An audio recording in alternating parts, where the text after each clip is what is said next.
Hello everyone. Today we are live on Facebook, and today's topic is, does chest pain means a heart attack? So नमस्कार, सत श्री अकाल, सलाम वालेकुम सभी दर्शकों को। तो सबसे पहले जो हमारा टॉपिक है आज का काफी इम्पोर्टेंट है, क्योंकि इसमें हम बात करने वाले हैं सीने के दर्द या चेस्ट पेन के बारे में कि क्या वो हार्ट अटैक हो सकता है या उसके और कोई कारण है, और हमें इसको किस तरह से ट्रीट करना चाहिए। अगर कभी किसी को होता है तो क्या हमें करना चाहिए, क्या नहीं करना चाहिए, तो इस सब चीज़ों के बारे में हम बात करेंगे। तो ये सभी लोगों के लिए इम्पोर्टेंट है, चाहे वो बड़े हैं, चाहे वो बूढ़े हैं, चाहे वो यंग हैं। क्योंकि आजकल हम देख रहे हैं कि यंग लोगों में भी काफ़ी commonly, like in early 30s, उनमें भी काफ़ी कॉमनली हार्ट अटैक हो रहा है। तो ये सभी के लिए जानना ज़रूरी है। सबके घर में पेरेंट्स हैं, बड़े-बूढ़े हैं, तो यंग लोगों के लिए भी उतना ही ज़रूरी हो जाता है ये टॉपिक के बारे में जानना। तो चेस्ट पेन का मैं बता दूं, सीने के दर्द के कई कारण होते हैं। जैसे कि आधे परसेंट लोगों में, मतलब 50% लोगों में, आधे लोगों में मस्कुलोस्केलेटल कॉजेज होते हैं, यानी कि मांसपेशियों या हड्डियों की वजह से जिसको चेस्ट पेन होता है या सीने का दर्द होता है। और 10 से 15% लोगों में कोई गैस्ट्रो इंटेस्टाइनल कॉजेज या गैस्ट्रिक प्रॉब्लम की वजह से छाती में दर्द होता है। रेस्पिरेटरी प्रॉब्लम यानी कि ब्रीदिंग प्रॉब्लम या लंग प्रॉब्लम की वजह से 5% लोगों में होता है, और 10 से 15% लोगों में हार्ट रिलेटेड प्रॉब्लम से होता है, यानी कि अक्यूट मायोकार्डियल इंफार्क्शन, जिसे हम हार्ट अटैक कहते हैं। साइंटिफिक लैंग्वेज में इसको हम मायोकार्डियल इंफार्क्शन कहते हैं, सिंपल लैंग्वेज में हार्ट अटैक कहते हैं। और या फिर एंजाइना, जिसे जो कि चेस्ट पेन का साइंटिफिक नेम है। तो इन सब कारणों से होता है। तो अब इसमें देखा जाए तो हालांकि सबसे कॉमन मस्कुलोस्केलेटल कॉजेज हैं, यानी कि मांसपेशियों या हड्डियों की वजह से दर्द होना सबसे ज्यादा कॉमन है। बट वो नॉन इमरजेंट कॉजेज हैं, उनका कोई इमरजेंसी नहीं है, उसमें लाइफ थ्रेटनिंग नहीं है, वो जानलेवा नहीं है। तो जिसमें जो जानलेवा है या फिर जो जिसको ट्रीट करना बहुत ही ज्यादा आवश्यक है जल्दी, तो वो है हार्ट रिलेटेड प्रॉब्लम्स या फिर कुछ रेस्पिरेटरी प्रॉब्लम होती हैं, लाइक पल्मोनरी एम्बोलिज्म कहते हैं। तो ये सब प्रॉब्लम जो हैं, इनका जल्दी से जल्दी ट्रीट करना बहुत ही ज्यादा इंपॉर्टेंट हो सकता है, ताकि हम जान बचा सकें। तो किसी भी चेस्ट पेन को अगर हम ट्रीट करते हैं तो सबसे पहले हम हार्ट के बारे में सोचते हैं, या रेस्पिरेटरी कॉजेज के बारे में सोचते हैं, या गैस्ट्रिक कॉजेज के बारे में सोचते हैं। तो इसी सब के बारे में जानने के लिए और हमारी क्वेरी सॉल्व करने के लिए आज हमारे साथ हैं doctor Vivek Jindal, specialist cardiologist हैं। इन्होंने अपनी एमबीबीएस जीएमसी पटियाला से की है और एमडी सीएमसी लुधियाना से। डीएम इन्होंने अपनी कार्डियोलॉजी में दिल्ली से जीबी पंत हॉस्पिटल मैमसी से की है। अभी अपनी सेवाएं मानसा, अपने होम टाउन में पंजाब में दे रहे हैं। He is my batchmate of MBBS and a very good friend. तो हम जब अपनी एमबीबीएस में थे तो हम हमारी एक बुक होती है हैरिसन, जिस जो कि मेडिसिन की बाइबल कहते हैं। तो हम कोशिश करते थे वो पढ़ने की, डॉक्टर साहब पहले ही पढ़ चुके होते थे और हमें नरेट करते थे। तो he is a very good orator also. So welcome doctor Vivek. Thank you doctor Varun for your kind words.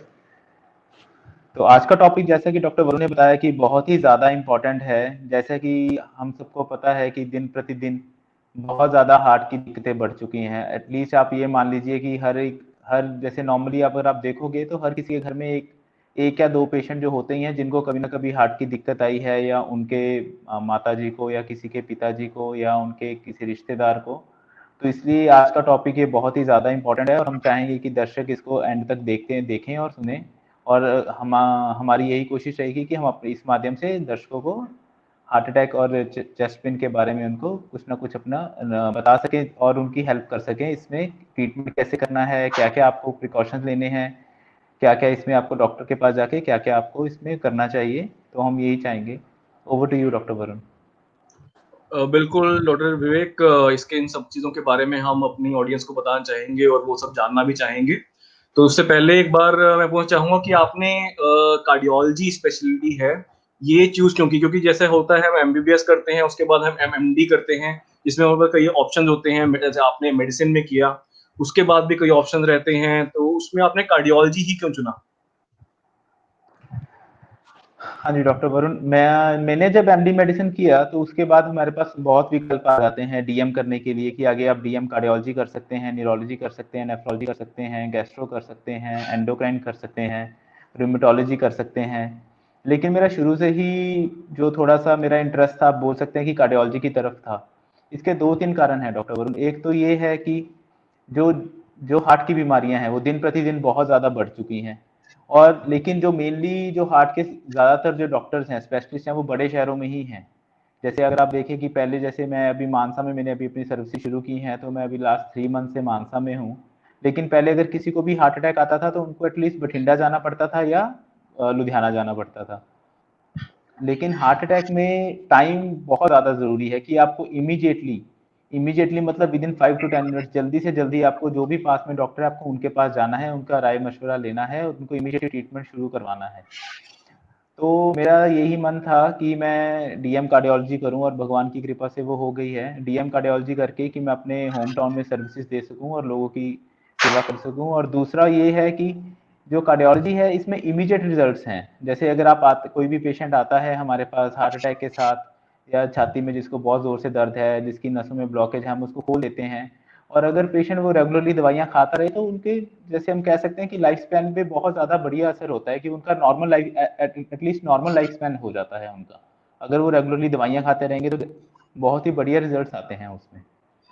बिल्कुल बिल्कुल डॉक्टर विवेक, बहुत ही नेक सोच है कि अपने होम टाउन में जहाँ पे आप पले बड़े हैं वहाँ पे अपनी सेवाएं दे रहे हैं।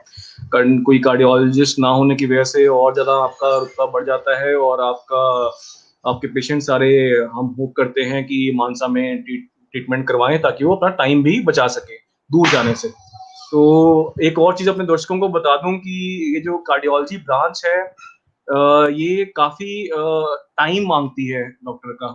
क्यों? क्योंकि आपको पता नहीं रहता है कब इमरजेंसी आ जाएगी। एक और ब्रांच है ऑब्स गायनी, जो कि मैं कहूँगा कि एट पार है विद कार्डियोलॉजी, की इमरजेंसी कभी भी आ जाती है, चाहे वो दिन हो या रात हो। तो आपको हमेशा अपने पैरों पे खड़ा रहना पड़ता है, और you have to be always on the run. तो ये चीज़ बहुत ज़्यादा हमारी फैमिलीज भी कभी कई बार सफ़र करती हैं इसमें।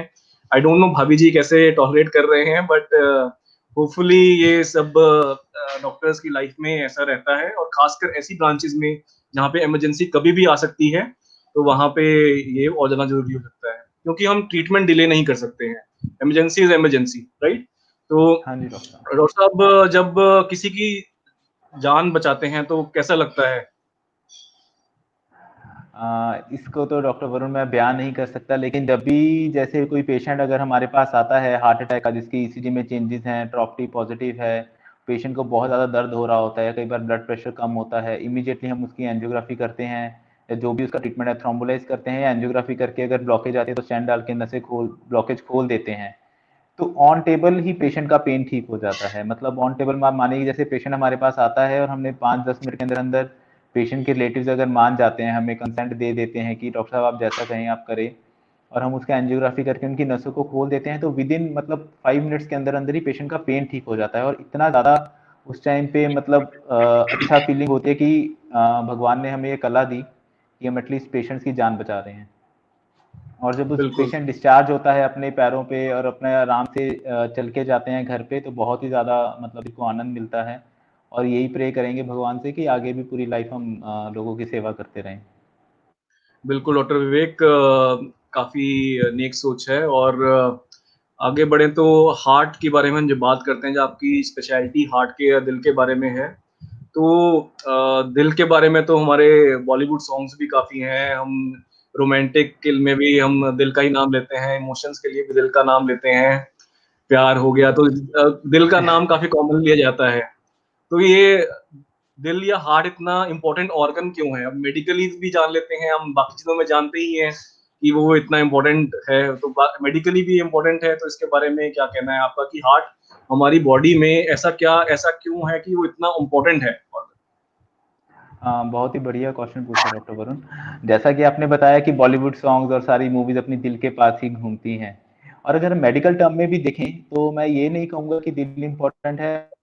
मतलब दिल क्या, जो भी भगवान ने सारे बॉडी में ऑर्गन डाले हैं सभी ही इंपॉर्टेंट है, पर दिल का एक अहम रोल आता है। अहम रोल मतलब आप समझ सकते हैं कि दिल का जो मेन काम है कि पूरी बॉडी में से वो ब्लड लेके, लंग्स उसको ऑक्सीजनेट करते हैं, वहां से वो साफ ब्लड लेके, और फिर वो दिल पूरे शरीर में ऑक्सीजन वाला ब्लड पूरे शरीर को सप्लाई करता है। तो अगर दिल अपना अच्छे से चलता रहेगा तो वो पूरा ऑक्सीजनेटेड ब्लड हमारा पूरी बॉडी में जाता रहेगा। दिल ब्लड पंप करेगा, जब ब्लड पंप करता है वही खून दिमाग में जाएगा, दिमाग में जाएगा तो अपना दिमाग चलता रहता है, किडनीज में जाता है तो अपना यूरिन बनता है, पेशाब अच्छे से आता है। मतलब आप ये मान सकते हैं कि पूरी बॉडी को जो ब्लड सप्लाई है वो हार्ट के जरिए आता है। तो अगर हमारा हार्ट अच्छे से चलेगा तो पूरी बॉडी की ब्लड सप्लाई चलेगी, और जब भी जैसे हम पता है ब्लड सप्लाई चलेगी तभी वो ऑर्गन जिंदा रहता है। तो आप ये मान लीजिए अगर दिल पे कोई भी असर पड़ेगा या दिल की सप्लाई कम हो जाएगी, दिल के कोई हार्ट अटैक आ जाएगा जिसके कारण उसकी नसों में ब्लॉकेज आ गई, या दिल का फंक्शन कम हो जाएगा, तो उसके कारण क्या होगा, हमारी बॉडी के जितने भी ऑर्गन्स हैं वो सब अफेक्ट होना शुरू हो जाएंगे। सपोज करिए कि गुर्दों में कम ब्लड जा रहा है तो हमारा पेशेंट का पेशाब कम आना शुरू हो जाएगा।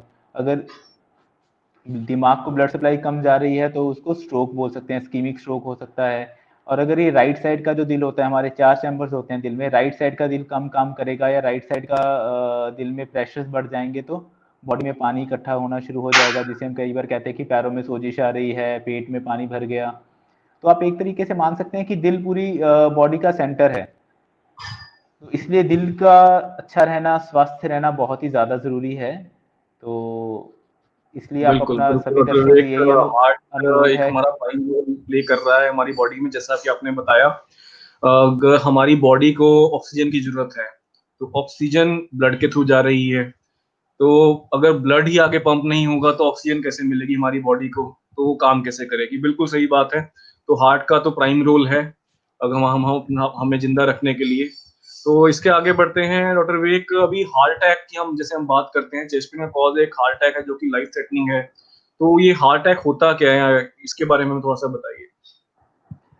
देखिए, जैसा आपने स्टार्टिंग में ही बताया था कि छाती में पेन जिसे हम चेस्ट पेन बोलते हैं, बहुत ही अनेक कारण होते हैं इसके, जिसमें आपने बताया बड़े अच्छे से कि मोस्ट कॉमन मस्कुलोस्केलेटल होता है।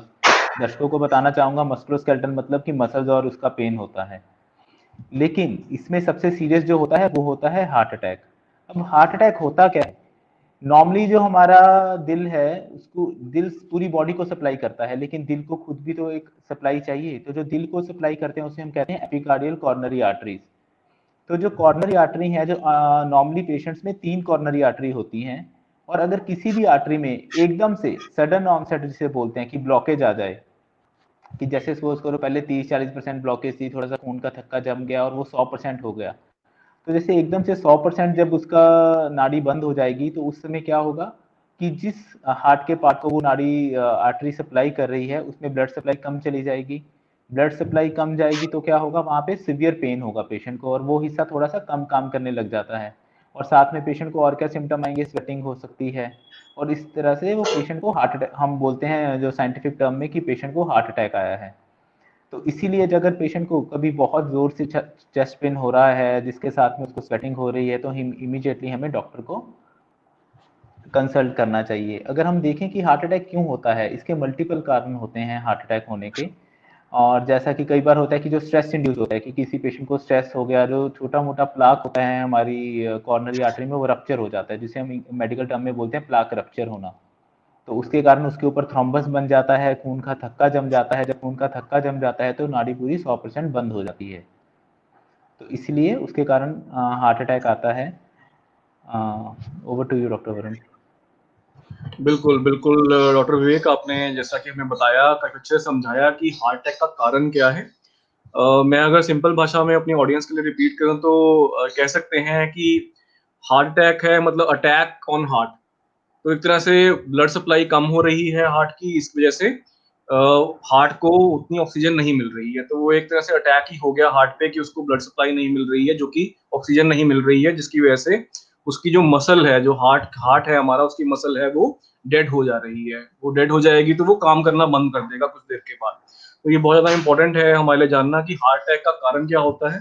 डॉक्टर साहब ने अभी बताया कि कॉर्नरी आर्टरीज होती हैं। मैं बता दूं दर्शकों को, कॉर्नरीज जो होती हैं जिसकी हम बात करते हैं, तो वो एक नाड़ियां हैं जो कि खून का प्रवाह हमारे हार्ट को सप्लाई कर रही होती हैं।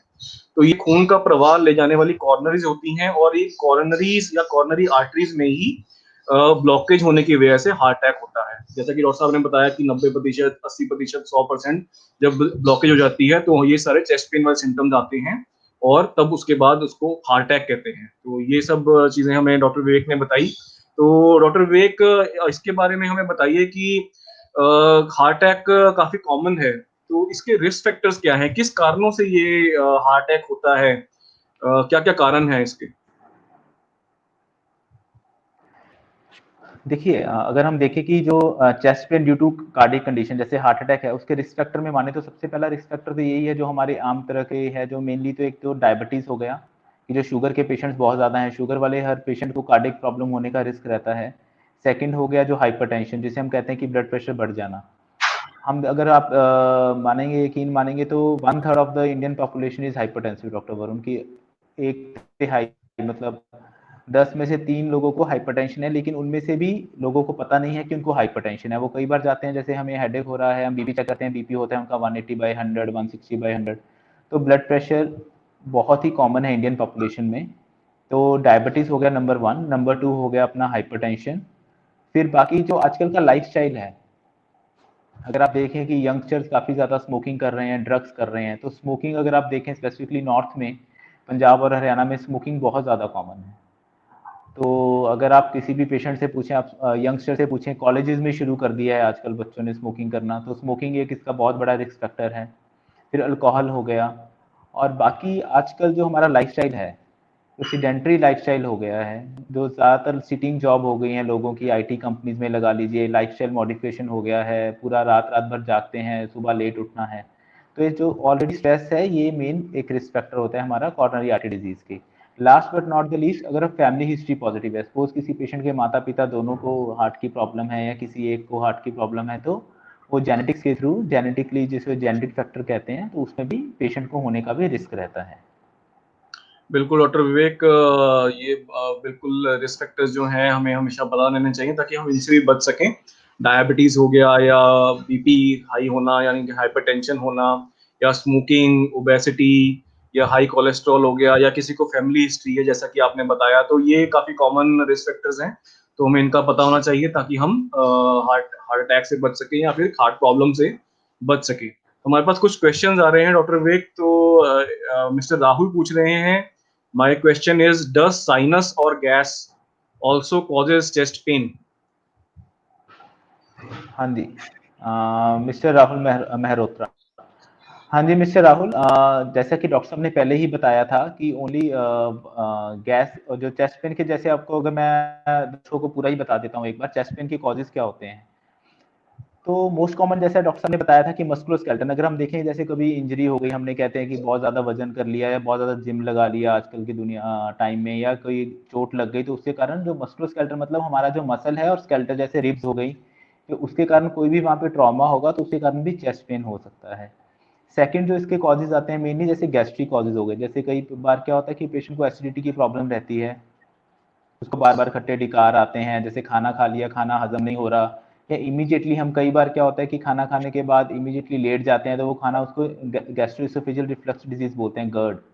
तो उसके कारण जो है खाना, पेट वाला खाना है जो फूड पाइप में बार बार आता है, तो वहां से भी इरिटेशन होकर उसके कारण भी चेस्ट पेन हो सकता है। और फिर बाकी लंग के कॉजेज आते हैं कि लंग की पैथोलॉजी, कोई भी जैसे फेफड़ों की कोई दिक्कत है, अगर किसी को बुखार हो गया, छाती में पानी भर गया, या कोई निमोनिया है, उसके कारण भी चेस्ट पेन हो सकता है। या कई बार हम देखते हैं जैसे चमड़ी में, जो चमड़ी की बीमारी होती है हर्पी, जिसके जनेऊ जिसे बोलते हैं हम हिंदी में, जनेऊ निकल गए, तो उसके कारण भी चेस्ट पेन हो सकता है। लेकिन हमें ये ध्यान देना चाहिए डॉक्टर वरुण कि चेस्ट पेन के कई कई कारण हैं, लेकिन उनमें से हमें सबसे पहले जो मेजर कॉज है, जैसे जिसे हम कहते हैं हार्ट अटैक की, कार्डियक प्रॉब्लम तो नहीं है, हमें सबसे पहले वो रूल आउट करना है। क्योंकि कई बार क्या होता है, काफ़ी पेशेंट्स आते हैं कि वो कहते हैं कि हमें पेट में गैस हो गया, दर्द, छाती में दर्द हो रहा है, लेकिन वो इग्नोर कर देते हैं कि हमें गैस के कारण दर्द हो रहा है, और फिर वो हॉस्पिटल बहुत लेट पहुंचते हैं, कई बार सही टाइम पे नहीं पहुंचते, हम उनकी जान नहीं बचा सकते। जो कि हमें पता है कि हम उनका कोई ना कोई प्रोसीजर करके, एंजियोग्राफी या एंजियोप्लास्टी करके, या कुछ खून पतला करने का इंजेक्शन देके उनकी जान बचा सकते थे। लेकिन हमारी केयरलेसनेस मान लीजिए, या इग्नोरेंस मान लीजिए, या आप कह सकते हैं कि हाफ नॉलेज मान लीजिए, कि हम उनको सोचते हैं कि ये गैस का दर्द है, लेकिन वो हार्ट का दर्द होता है। तो मैं अपने सभी दर्शकों से ये अनुरोध करूंगा कि अगर आपको कभी भी छाती में दर्द होता है, तो आप उसको इग्नोर मत करिए। हो सकता है कि वो गैस का दर्द हो, लेकिन अगर आपने मिस कर दिया और वो हार्ट अटैक या हार्ट के कारण दर्द हुआ, तो आपके और आपके परिवार वालों के लिए बहुत ही चिंता का विषय है, और बहुत ही ज्यादा बाद में कई बार क्या होता है कि टाइम हाथ नहीं आता। तो इसलिए आप अपने नियरेस्ट डॉक्टर के पास जाइए। ये जरूरी नहीं है कि आप कार्डियोलॉजिस्ट के पास ही जाइए हर चेस्ट पेन के कारण, आप किसी भी अपने फैमिली फिजिशियन के पास जा सकते हैं, एमडी मेडिसिन के पास जा सकते हैं, एटलीस्ट एक ईसीजी आप करवाइए। ताकि आप एटलीस्ट एक श्योर हो जाए कि अभी ईसीजी में एसटी एलिवेशन एमआई नहीं आ रहा। बिल्कुल बिल्कुल डॉक्टर विवेक। एक और क्वेश्चन है, मिस्टर विजय सिंगला जी पूछ रहे हैं कि एंजियोप्लास्टी के बाद भी चेस्ट पेन हो सकती है। तो ये मेरे ख्याल से पूछना चाह रहे हैं कि एंजियोप्लास्टी के बाद भी क्या हार्ट अटैक हो सकता है या चेस्ट पेन जो कि कारण है हार्ट की वजह से या और किसी कारण की वजह से हार्ट के चेस्ट। नहीं, विजय जी का क्वेश्चन बहुत वैलिड है कि एंजियोप्लास्टी के बाद भी चेस्ट पेन हो सकता है, लेकिन वो हमें पहले देखना पड़ेगा पेशेंट की हिस्ट्री पूछ के कि वो चेस्ट पेन किस तरह का चेस्ट पेन है।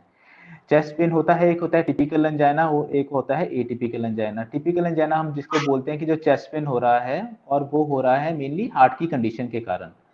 तो एंजियोप्लास्टी का मतलब क्या होता है, मैं अपने दर्शकों को बताना चाहूंगा। दो दो प्रोसीजर होते हैं, एक होता है एंजियोग्राफी और एक होता है एंजियोप्लास्टी। एंजियोग्राफी में हम क्या करते हैं, सिर्फ नसों की जांच करते हैं कि उनमें ब्लॉकेज है कि नहीं है। और एंजियोप्लास्टी में हम क्या करते हैं, अगर नसों में ब्लॉकेज है तो उसको नसों को ब्लॉकेज को खोल के उसमें स्टेंट डाल देते हैं। इमीडिएटली पोस्ट एंजियोप्लास्टी कई बार पेशेंट को चेस्ट पेन होता है जिसको हम बोलते हैं स्ट्रेच पेन। वो क्या होता है कि हम नाड़ी में स्टेंट डालते हैं, जब स्टेंट डालते हैं तो वो उसके नाड़ी के साथ बिल्कुल चिपक जाता है, थोड़ी सी वो कॉर्नरी आर्टरी स्ट्रेच होती हैं और जो स्ट्रेच होती हैं उसके कारण उसमें स्ट्रेच पेन हो सकता है। लेकिन वरुण जी वही है कि अगर हम पेशेंट को एंजियोप्लास्टी के बाद चेस्ट पेन हो रहा है और वो कार्डियक, उसके कई कारण हो सकते हैं। एक तो अगर सपोज करिए पेशेंट अपनी मेडिसिन अच्छे से नहीं ले रहा, जो हम खून नॉर्मली हम खून पतला करने की दवाइयाँ कम से कम 1 साल के लिए चलाते हैं, जो 2 खून पतले करने की दवाइयाँ कहते हैं, जिसको बोलते हैं हम डुअल एंटीप्लेटलेट थेरेपी। तो dual antiplatelet therapy at least 1 year के लिए लेनी चाहिए पेशेंट्स को। सेकंड क्या है कि पेशेंट को स्मोकिंग छोड़नी चाहिए, अल्कोहल छोड़ना चाहिए। थर्ड क्या है, शुगर उसकी अच्छे से कंट्रोल होनी चाहिए और ब्लड प्रेशर अच्छे से कंट्रोल होना चाहिए। लेकिन अगर सपोज करिए पेशेंट ने एंजियोप्लास्टी करवा ली, स्टेंट डलवा लिया है, लेकिन उसने दवाइयाँ छोड़ दी, सेकंड वो स्मोकिंग कर रहा है, और थर्ड अपना हाइपरटेंशन उसका कंट्रोल नहीं है, शुगर उसकी कंट्रोल नहीं है, तो कई बार क्या होता है कि स्टेंट्स में ब्लॉकेज आने का रिस्क रहता है, जिसे हम बोलते हैं रीस्टिनोसिस। तो उसके कारण पेशेंट को चेस्ट पेन होता है। तो और बाकी जो बाकी कॉजेज हैं चेस्ट पेन के, जैसे गैस के कारण चेस्ट पेन होना या कोई चोट लगे उसके कारण चेस्ट पेन होना, तो वो भी हो सकते हैं। और बाकी कई बार कई पेशेंट्स को हमने देखा है कि साइकोलॉजिकल पेन होता है, कि उनको लगता है कि हमने स्टेंट डलवा लिया, हमारे यहाँ पे कुछ आ गया, या कई बार हमें लगता है कि बस अब हमें दर्द हो रहा है थोड़ा सा। तो ऐसा आपको इस कंडीशन में अगर आपको चेस्ट पेन हो रहा है तो आप एक बार अपने फिजिशियन के पास जाइए या अपने कार्डियोलॉजिस्ट के पास जाइए जिन्होंने आपकी एंजियोप्लास्टी की है। वो आपकी ईसीजी वगैरह करके देखेंगे, और हो सकता है शायद आपका एक टीएमटी ट्रेडमिल टेस्ट होता है कि वो थोड़ा सा रनिंग मशीन पे चला के देखेंगे कि उसके दौरान कोई ईसीजी में चेंजेस आ रही हैं या नहीं आ रही। और अगर ये सब कुछ नॉर्मल है, सपोज करिए टीएमटी नॉर्मल है और आपकी ईसीजी बिल्कुल नॉर्मल है, तो फिर हम आसानी से बोल सकते हैं कि जो चेस्ट पेन हो रहा है एंजियोप्लास्टी के बाद वो कार्डियक चेस्ट पेन नहीं है, वो नॉन कार्डियक चेस्ट पेन है। बिल्कुल बिल्कुल डॉक्टर विवेक। हमारे पास एक क्वेश्चन और डॉक्टर मिस्टर आशीष वर्मा पूछ रहे हैं। I have done my ECG and TMT, both are absolutely fine, but I have mild chest pain, what can be the cause? My CRP is 5.3, is it cause of any issue? तो ये पूछना चाह रहे हैं कि chest pain इनको हो रहा है माइल्ड, तो उसका क्या कारण हो सकता है? तो ये क्वेश्चन काफी इंपॉर्टेंट है और यही हम डिस्कस करना चाह रहे थे कि चेस्ट पेन के काफी ज्यादा कॉजेज हैं, जैसे कि आपने बताया गैस्ट्रिक प्रॉब्लम भी हो सकती हैं और रेस्पिरेटरी प्रॉब्लम भी हो सकती हैं। तो ये सारे कॉजेज तो काफी सारे हैं, बट हम कैसे पता लगाएंगे कि जो चेस्ट पेन है वो हार्ट की वजह से है? तो इसका कुछ हम पता कर सकते हैं, सिम्टम्स आ रहे हैं हमें चेस्ट पेन हो रहा है, या उसके साथ में कुछ सिम्टम्स हों जिससे हमें पता चल सके कि जो चेस्ट पेन है वो हार्ट की प्रॉब्लम की वजह से या हार्ट अटैक की वजह से या किसी और वजह से आ रहा है? डॉक्टर वरुण, पहले तो मैं मिस्टर आशीष से पूछना चाहूंगा उनकी एज क्या है और कोई फैमिली हिस्ट्री है कि नहीं है। देखिए, कोई भी अगर हमको एक कंक्लूजन पे निकलना है अगर किसी पेशेंट की चेस्ट पेन कार्डियक है कि नहीं है, तो सबसे पहले बहुत जरूरी है हमें उसका रिस्क स्ट्रेटिफिकेशन करना, कि पेशेंट डायबिटिक है कि नहीं है, पेशेंट हाइपरटेंसिव है कि नहीं है, पेशेंट स्मोकर है कि नहीं है, या कई बार एक्स स्मोकर होते हैं। हम पेशेंट से हिस्ट्री पूछते हैं, पेशेंट बोलते हैं कि हमने सिगरेट पीनी छोड़ दी है, हम सिगरेट नहीं पीते, लेकिन रिपीटेडली अगर हम उनसे पूछते हैं, हाँ हम कॉलेज टाइम पे 5 साल पी, 10 साल पी, लेकिन अगर वो 5 ईयर की स्मोकिंग करते हैं तो डिजीज अपने पूरे शरीर में वो अपना इफेक्ट छोड़ के जाती है। तो एज बहुत ज़रूरी है। फिर उसके बाद डायबिटीज़ का मैंने आपको बता दिया, हाइपरटेंशन का बता दिया, स्मोकिंग का बता दिया, और फैमिली हिस्ट्री पूछना बहुत ज़रूरी है। लेकिन जैसे इन्होंने बताया कि इनका ईसीजी नॉर्मल है, टीएमटी नॉर्मल है, तो मोस्ट लाइकली ईसीजी अगर नॉर्मल है और टीएमटी नॉर्मल है तो कार्डियक डिजीज होने के चांसेस कम हो जाते हैं ऐसी कंडीशंस में। क्योंकि टीएमटी में क्या होता है कि हम टीएमटी में हम पेशेंट को चलाते हैं ट्रेडमिल पे और साथ साथ में उसकी ईसीजी हर 3-3 मिनट के बाद देखते हैं। तो हम ये देखते हैं कि जब आप भागते हैं, जब आप कोई भी स्ट्रेस होता है तो उसमें क्या होता है, नॉर्मल हार्ट की बीटिंग बढ़ जाती है, हार्ट रेट बढ़ जाता है। और जब हार्ट रेट बढ़ता है तो ये एक इनडायरेक्ट मेथड है कि अगर हार्ट रेट बढ़ेगा तो जो भी ज़्यादा काम करेगा उसको खून भी ज़्यादा चाहिए। तो उसकी खून ज़्यादा चाहिए तो अगर नसों में ब्लॉकेज हो गई तो उनमें वो उतना खून प्रोवाइड नहीं कर पाएगा और पेशेंट को या तो चेस्ट पेन होगा या उस टाइम पे ईसीजी में चेंजेस आती हैं। लेकिन अगर एक पेशेंट पूरा टीएमटी कर पा रहा है और उसके बाद उसको कोई ईसीजी में उसको कोई चेंजेस नहीं आ रही, पेशेंट को कोई चेस्ट पेन नहीं हो रहा है और वो अच्छे से भाग पा रहा है, जिसे हम मैट्स बोलते हैं, 10 से ऊपर मैट्स चल पा रहा है, वो 7 से 10 मिनट तक एक्सरसाइज कर पा रहा है टीएमटी में, तो इससे कार्डियक डिजीज रूल आउट हो, मतलब रूल आउट कहने का मतलब कि बहुत कम चांसेस हो सकते हैं कि कार्डियक डिजीज हो। लेकिन जैसा कि आपको भी पता है, साइंस में कोई भी टेस्ट हो उसकी 100% सेंसिटिविटी 100% स्पेसिफिसिटी नहीं होती। टीएमटी की भी अप्रॉक्सीमेटली 70 to 80% सेंसिटिविटी है कि वो 70 से 80% जो हार्ट डिजीज है वो पकड़ पाता है। तो मैं यही बोलूँगा कि आप कार्डियोलॉजिस्ट को विजिट कीजिए, वो एक बार आपका प्रॉपर हिस्ट्री लेंगे। और अगर आपको मतलब जो अब एक इनका ये बहुत अच्छा क्वेश्चन था कि कार्डियक चेस्ट पेन है कि नहीं है। जो कार्डियक चेस्ट पेन के जो मेन 3 कैरेक्टरिस्टिक होते हैं डॉक्टर वरुण, एक तो होता है वो टिपिकल अंजाइना। जो टिपिकल अंजाइना का मतलब क्या होता है कि जैसे पेशेंट अभी नॉर्मल उसको चेस्ट पेन नहीं हो रहा, लेकिन थोड़ा सा भी चलने पे, जैसे 1 किलोमीटर 500 मीटर या 1.5 किलोमीटर चलने पे उसको छाती में भारीपन आता है, दबाव आता है।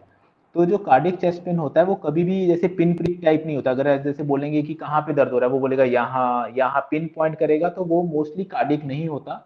अगर हम पेशेंट से पूछेंगे कि आपको दर्द कहाँ हो रहा है, तो वो कभी भी लोकलाइज यूजली नहीं कर पाते। वो बोलते हैं कि जैसे लिविन साइन कहते हैं हम इसको, वो बोलेगा पूरी पूरी छाती भारी हो गई, जैसे किसी ने पत्थर रख दिया, वजन रख दिया।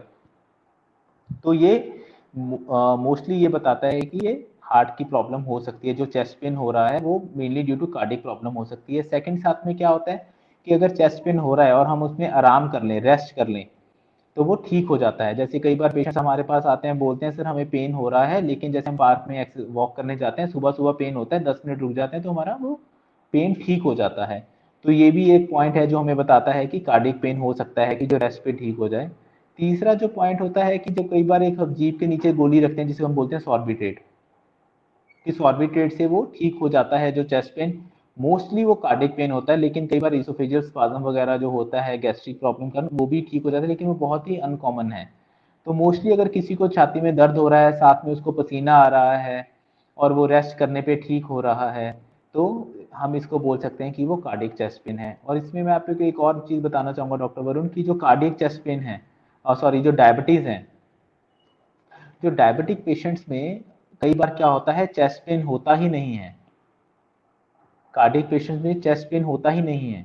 उनको हम पेनलेस एमआई बोलते हैं कि पेशेंट को पेन ही नहीं हुआ। लेकिन उसमें फिर हमें कैसे पता चलेगा? पेशेंट हमें ये बोलेगा कि मैं थोड़ा सा चलता हूँ मेरा सांस फूल जाता है, थोड़ा सा चलने पे मेरे को स्वेटिंग हो जाती है, या थोड़ा सा चलने पे चेस्ट अनईजीनेस होती है, वो टिपिकल चेस्ट पेन नहीं बोलते। और अभी मैं देख पा रहा हूँ जैसे आशीष जी ने लिखा है 43 year old, no family history, no diabetes, no hypertension, HR-CRP इनका हाई है 5.3। तो HR-CRP थोड़ा सा इनडायरेक्ट मार्कर होता है कि जो बताता है कि ये हाई सेंसिटिविटी CRP होता है। तो ये इनडायरेक्टली बताता है कि इनको कार्डियक इशू आगे लाइफ में होने का रिस्क रहता है। लेकिन एट प्रेजेंट इनका ECG बिल्कुल नॉर्मल है, TMT बिल्कुल नॉर्मल है। तो एट टाइम इनको चेस्ट पेन है जो मोस्ट लाइकली मैं बोल सकता हूँ कि कार्डियक नहीं होगा। और स्मोकिंग की हिस्ट्री इन्होंने मेरे को लगता है नहीं बताई मेरे को। तो अगर ये स्मोकर हैं तो प्लीज़ आप इनको स्मोकिंग की हिस्ट्री प्लीज़ बताइए हमें। और I think स्मोकिंग की history, Mr. Ashish can contact you directly. We yes have sure. तो number. I know we can contact you directly. So या दर्शकों के लिए हम थोड़ा सा आगे बढ़ लेते हैं। जैसा कि डॉक्टर विवेक ने बताया कि चेस्ट हाँ पेन डॉक्टर जो वरुण, होता है। आप 5 मिनट कंटिन्यू करें, मेरे पास एक पेशेंट इमरजेंसी में है, बस मैं 5 मिनट में आपको दोबारा ज्वाइन करता हूँ। तो श्योर जस्ट आप श्योर 5 मिनट आप ऑडियंस को होल्ड करके रखिए, जस्ट 5। Sure sure. तो मैं अभी बता दूं कि जैसा कि डॉक्टर विवेक बता रहे थे कि चेस्ट पेन जो होता है वो कई कारणों की वजह से होता है, उन्होंने बताया हमें। और कैसे इसको पता लगाएंगे कि जो छाती में दर्द हो रहा है, जो चेस्ट पेन हो रहा है हमें, वो हार्ट अटैक की वजह से है या नहीं। तो सीने में दर्द अगर वो बहुत तेज है और वो डिफ्यूज है, मतलब हम लोकलाइज नहीं कर पा रहे हैं, हम कह रहे हैं कि वो पूरी छाती में बैठा हुआ है और वो कैसा लगता है जैसे कोई पत्थर रख दिया हो, और हैवीनेस सी लगती है चेस्ट में, साथ में शॉर्टनेस ऑफ ब्रेथ, मतलब सांस लेने में भी दिक्कत आ रही है। तो ये सब जो कारण है उससे हमें पता चलता है कि ये कार्डियक कॉज हो सकता है, यानी कि हार्ट अटैक का कॉज हो सकता है। साथ में कई लोगों को लगता है कि उल्टी की इच्छा होने लग जाती है, कभी फेंट फीलिंग आने लग जाती हैं, आपको लगता है कि अभी गिर जाएंगे, ठीक नहीं लग रहा है, कुछ अनईजी फील हो रहा है, स्वेटिंग आना, जिसे हम कोल्ड स्वेट्स कहते हैं, असली में गर्मी नहीं होती है लेकिन स्वेटिंग हो रही होती है, तो टायर्ड फील होना, लग रहा होता है कि हम तो टायर्ड फील कर रहे हैं। तो ये सब कारण, ये एसोसिएटेड सिम्टम्स हम इन्हें कहते हैं, जो कि चेस्ट पेन के साथ अगर हो तो फिर उसे हम कह सकते हैं कि ये हार्ट अटैक का कारण हो सकता है।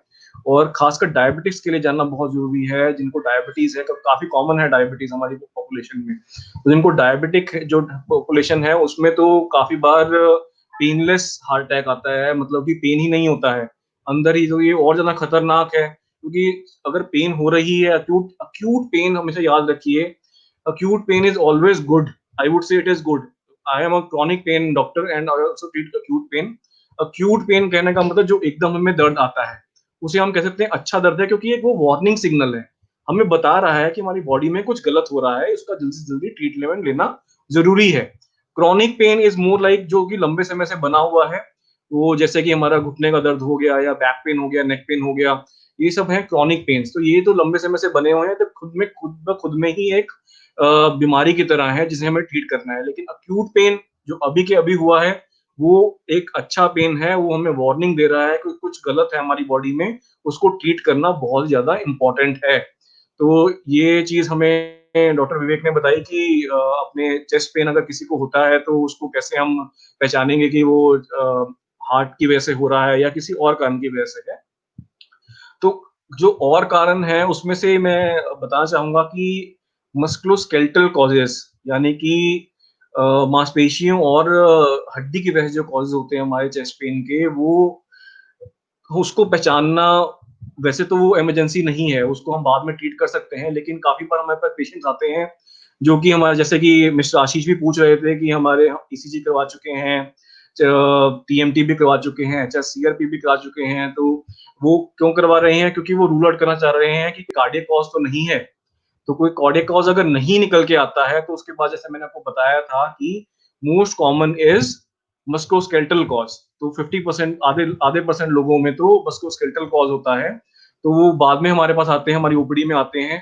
तो उनको हम उसको उसको पहचानने का तरीका एक हम हमारा अलग तरीके से होता है। उसमें जो पेशेंट प्रेजेंट करता है वो बोलता है, यूजली यंग हेल्दी पॉपुलेशन आती है और फीमेल्स में थोड़ा ज्यादा रहता है ये। तो कोई यंग हेल्दी जिसको डायबिटीज नहीं है, या फिर कोई स्मोकिंग नहीं करते हैं, कोई रिस्क फैक्टर नहीं है, यानी कि हाइपरटेंशन नहीं है, तो ये सब कॉजेज नहीं है, ये सब रिस्क फैक्टर्स नहीं है, और उसको फिर भी चेस्ट पेन हो रही है। और चेस्ट पेन में वो खासकर एक क्लू देते हैं हमें कि जो हमें चेस्ट पेन होती है वो एक पॉइंट को वो पकड़ पाते हैं कि हाँ जी यहाँ पे हमें दर्द होता है चेस्ट में। वो ऐसे डिफ्यूज नहीं कहते हैं कि हर तरफ ही हमें भारीपन लग रहा है, वो एक पॉइंट को या एक जगह पे लोकलाइज कर पाते हैं अपनी पेन को, तो हमें बता पाता है कि ये कहीं ना कहीं मस्कुलोस्केलेटल कॉज हो सकता है। दूसरा एक क्लू से हमें पता चलता है कि मस्कुलोस्केलेटल कॉज है, जैसे कि पोजिशनल, कि अगर वो पोजिशनल है, यानी कि मूवमेंट या मोशन की वजह से पेन हो रहा है, किसी कोई एक्चुअली कोई हमारी आर्म की मूवमेंट रही, हमारी चेस्ट की मूवमेंट रही, किसी तरीके से हम मूवमेंट कर रहे हैं जो कि ट्रिगर कर रही है पेन को, तो ऐसा अगर कोई कारण है तो उसको हम कह सकते हैं कि वो मस्कुलोस्केलेटल कॉज है पेन का, तो उसको हम फिर अलग तरीके से ट्रीट करते हैं। एक और क्लू हमें बहुत इंपॉर्टेंट होता है इसमें, जो कि आप डॉक्टर के पास जब दिखाने जाते हैं ओपीडी में, तो वो एक एग्जामिनेशन कहते हैं, उसे एग्जामिन करते हैं। तो एग्जामिनेशन में चेस्ट वॉल टेंडरनेस देखी जाती है। कहने का मतलब आप बताते हैं कि हमें यहाँ पे दर्द हो रहा है, पॉइंट करते हैं कि दर्द यहाँ पे होता है, तो डॉक्टर आपको वहाँ पे दबा के देखेंगे, या ये आप खुद भी घर पे भी बैठे हुए अपने जहाँ पे आपको दर्द लगता है वहाँ पे आप दबा के देख सकते हैं। अगर आपको उस जगह पे पेन बढ़ रही है दबाने से, यानी कि टू पॉइंट जो है टेंडर है, तो अगर वो टेंडर है तो उसका वो भी हमारा मस्कुलोस्केलेटल कॉजेज की तरफ ज्यादा ज्यादा जोर देता है, या कार्डियक कॉजेज, क्योंकि लेस चांसेस हो जाते हैं उसमें।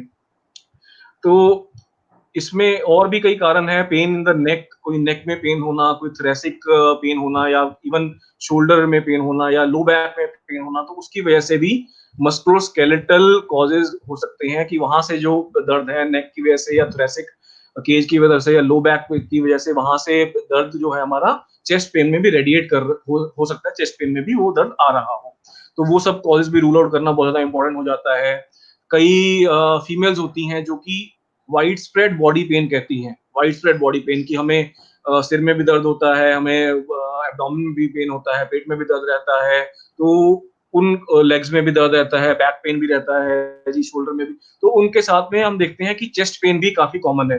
तो that is not a psychiatric disease, first of all that is a fibromyalgia. इसका ट्रीटमेंट रहता है, उसको हम ट्रीट कर सकते हैं दवाइयों से। तो ये फीमेल्स में काफी कॉमन है, तो उसमें भी चेस्ट पेन हो सकती है। तो ये सब कॉजेज होते हैं जो कि मस्कुलोस्केलेटल कॉजेज हैं चेस्ट पेन की। तो अब हम अपनी टॉपिक पे वापस आ जाते हैं, जो कि हमारा आज हमारे साथ डॉक्टर विवेक कार्डियोलॉजिस्ट बैठे हुए हैं। तो हम जाते हैं कार्डियक कॉजेज की तरफ से। तो डॉक्टर विवेक, जैसा कि हम अभी बात कर रहे थे कि कार्डियक सिम्टम्स तो हम जान गए हैं कि ये सिम्टम्स होने पे हमें पता चल जाता है कि ये कार्डियक कॉज है। लेकिन अगर कभी किसी को घर में बैठे हैं और कभी ऐसी कोई पेन होती है, चेस्ट पेन होती है, जो कि हो सकता है कि वो कार्डियक कॉज हो, सिम्टम्स उस तरह के लग रहे हैं, तो हमें क्या करना चाहिए? घर पे सबसे पहले क्या करना चाहिए, और फिर हॉस्पिटल जाना चाहिए या कितनी जल्दी करनी चाहिए, उसके बारे में हम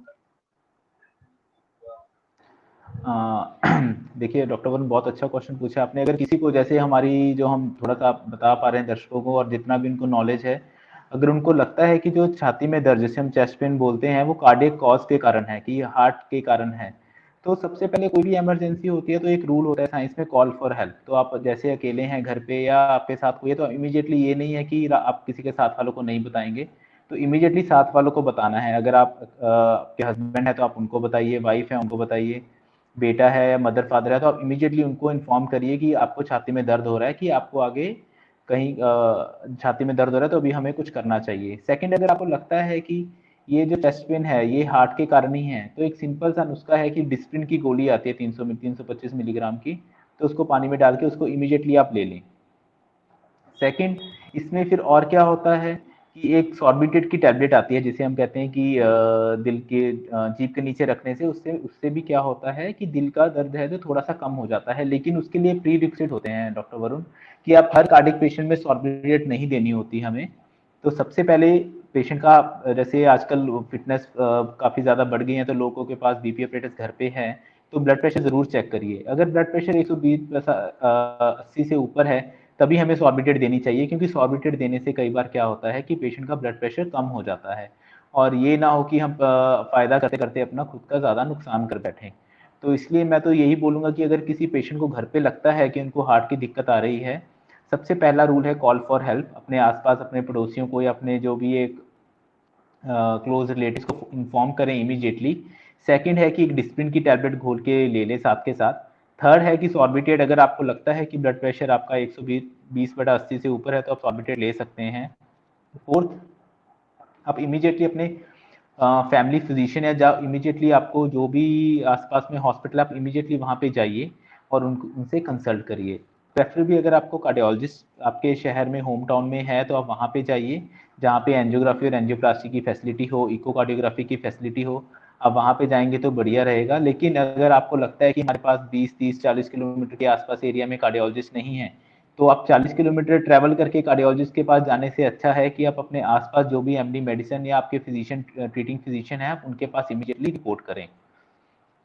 और एक कोई भी अगर इमरजेंसी आती है, इसका एक रूल होता है कि डू नॉट पैनिक। तो आपको हॉस्पिटल में भी अगर आप जाते हैं तो आप जाते सार आप पैनिक क्रिएट मत करें। उससे क्या होगा कि आपको तो दिक्कत आएगी आएगी, साथ में हॉस्पिटल स्टाफ को भी ट्रीटमेंट करने में प्रॉब्लम आती है।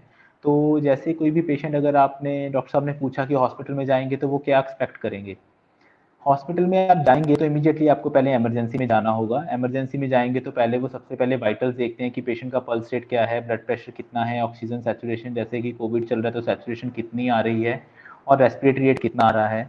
इमीडिएटली जाते ही सबसे पहले आपकी ईसीजी करते हैं, ईसीजी की जाएगी। ईसीजी से मोस्टली हमें पता चल जाता है कि जो छाती में दर्द हो रहा है वो हार्ट अटैक के कारण है या नहीं है। सेकंड, एक ब्लड टेस्ट आता है डॉक्टर वरुण, जिसको हम बोलते हैं ट्रॉप्टी। ट्रॉप्टी वो इमीडिएटली कार्ड टेस्ट होता है, वो आपको विद इन 5 मिनट्स में रिजल्ट दे देगा। मोस्टली अगर वो पॉजिटिव है तो इसका मतलब है कि जो आपका छाती का दर्द हो रहा है वो हार्ट के कारण ही हो रहा है। फिर वो आपके उसके बाद ईसीजी और ट्रॉप्टी के रिजल्ट्स के बाद डॉक्टर साहब आपसे फिर काउंसलिंग करते हैं। नॉर्मली जैसे अगर हमारे पास इमरजेंसी में पेशेंट आता है, कोई भी रात को कभी भी आए, या दिन में आए या रात में आते हैं, तो हम उनको पहले ईसीजी करते हैं, फिर हम उनका ट्रॉप्टी करते हैं, और फिर पेशेंट को हम उनके रिलेटिव्स को काउंसलिंग करते हैं कि जैसा कि ईसीजी में लग रहा है कि हार्ट अटैक है, तो हमें एंजियोग्राफी करनी चाहिए, जिसको हम कॉर्नरी एंजियोग्राफी या शॉर्ट फॉर्म में सीएजी भी बोलते हैं। एंजियोग्राफी एक टेस्ट होता है जिसको हम कह सकते हैं कि दिल की नसों की जांच, जो डॉक्टर साहब ने पहले बताया था, जो दिल की 3 नाड़ियाँ होती हैं, कॉर्नरी आर्टरीज, हम उनमें डाई डाल के देखते हैं कि वहाँ पे कोई ब्लॉकेज है या नहीं है। तो कॉर्नरी एंजियोग्राफी बहुत ही सिंपल टेस्ट है, बिल्कुल घबराने की ज़रूरत नहीं है। हम इसमें पैर के रास्ते से भी जा सकते हैं, हाथ के रास्ते से भी जा सकते हैं, जो इससे हम तीनों नसों को चेक करते हैं इमीडिएटली, और अगर कोई ब्लॉकेज आती है और हमें लगता है कि इमीडिएटली खोलनी चाहिए, तो पेशेंट के कंसेंट के साथ हम उसमें फिर स्टेंटिंग करते हैं। आजकल मैं फेसबुक के ज़रिए बताना चाहूँगा, बहुत मिसकंसेप्शन है कि आप एंजियोग्राफी कराओगे तो स्टेंटिंग करके ही बाहर भेजते हैं डॉक्टर। ऐसा बिल्कुल भी नहीं है। हम पेशेंट को बुलाते हैं यहाँ पे, उनको सीडी दिखाते हैं कि ये पेशेंट के नस की ब्लॉकेज है, इतने % ब्लॉकेज है। अगर पेशेंट कंसेंट देते हैं तभी हम उसमें स्टेंट डालते हैं। और आजकल के जैसा, मतलब मुझे नहीं लगता कि दुनिया में कोई भी डॉक्टर जानबूझ के किसी पेशेंट के साथ कोई धोखाधड़ी करेगा, या पेशेंट का, जैसे कई बोलते हैं कि स्टेंट डालने की ज़रूरत नहीं थी, इमीडिएटली हमें ऐसे स्टेंट डाल दिया। मतलब मार्केट में बहुत ज़्यादा मिसकंसेप्शंस हैं, तो प्लीज़ आप इनसे दूर रहिए, और अपने कार्डियोलॉजिस्ट के ऊपर या अपने ट्रीटिंग फिजिशियन के ऊपर भरोसा रखिए, क्योंकि सब हिपोक्रेट ऑथ लेके आते हैं। 5.5 साल एमबीबीएस, 3 साल एमडी, फिर 3 साल डीएम करके हम 12 से 14 साल की तपस्या करने के बाद डॉक्टर अगर कोई बनता है, तो मुझे नहीं लगता कि कोई भी दुनिया में ऐसा डॉक्टर होगा जो पेशेंट्स का कोई भी बुरा चाहेगा। हाँ, अगर कई बार कहते हैं कि करते समय पेशेंट की मोर्टेलिटी हो गई, लेकिन मतलब जो भी डॉक्टर है वो हमेशा अपने पेशेंट्स के भलाई के लिए काम करते हैं। हार्ट अटैक एक जानलेवा बीमारी है, इमीडिएटली आपको हॉस्पिटल में जाना चाहिए और अपने डॉक्टर से इलाज करवाना चाहिए। बिल्कुल, बिल्कुल डॉक्टर विवेक बिल्कुल सही कह रहे हैं डॉक्टर आप।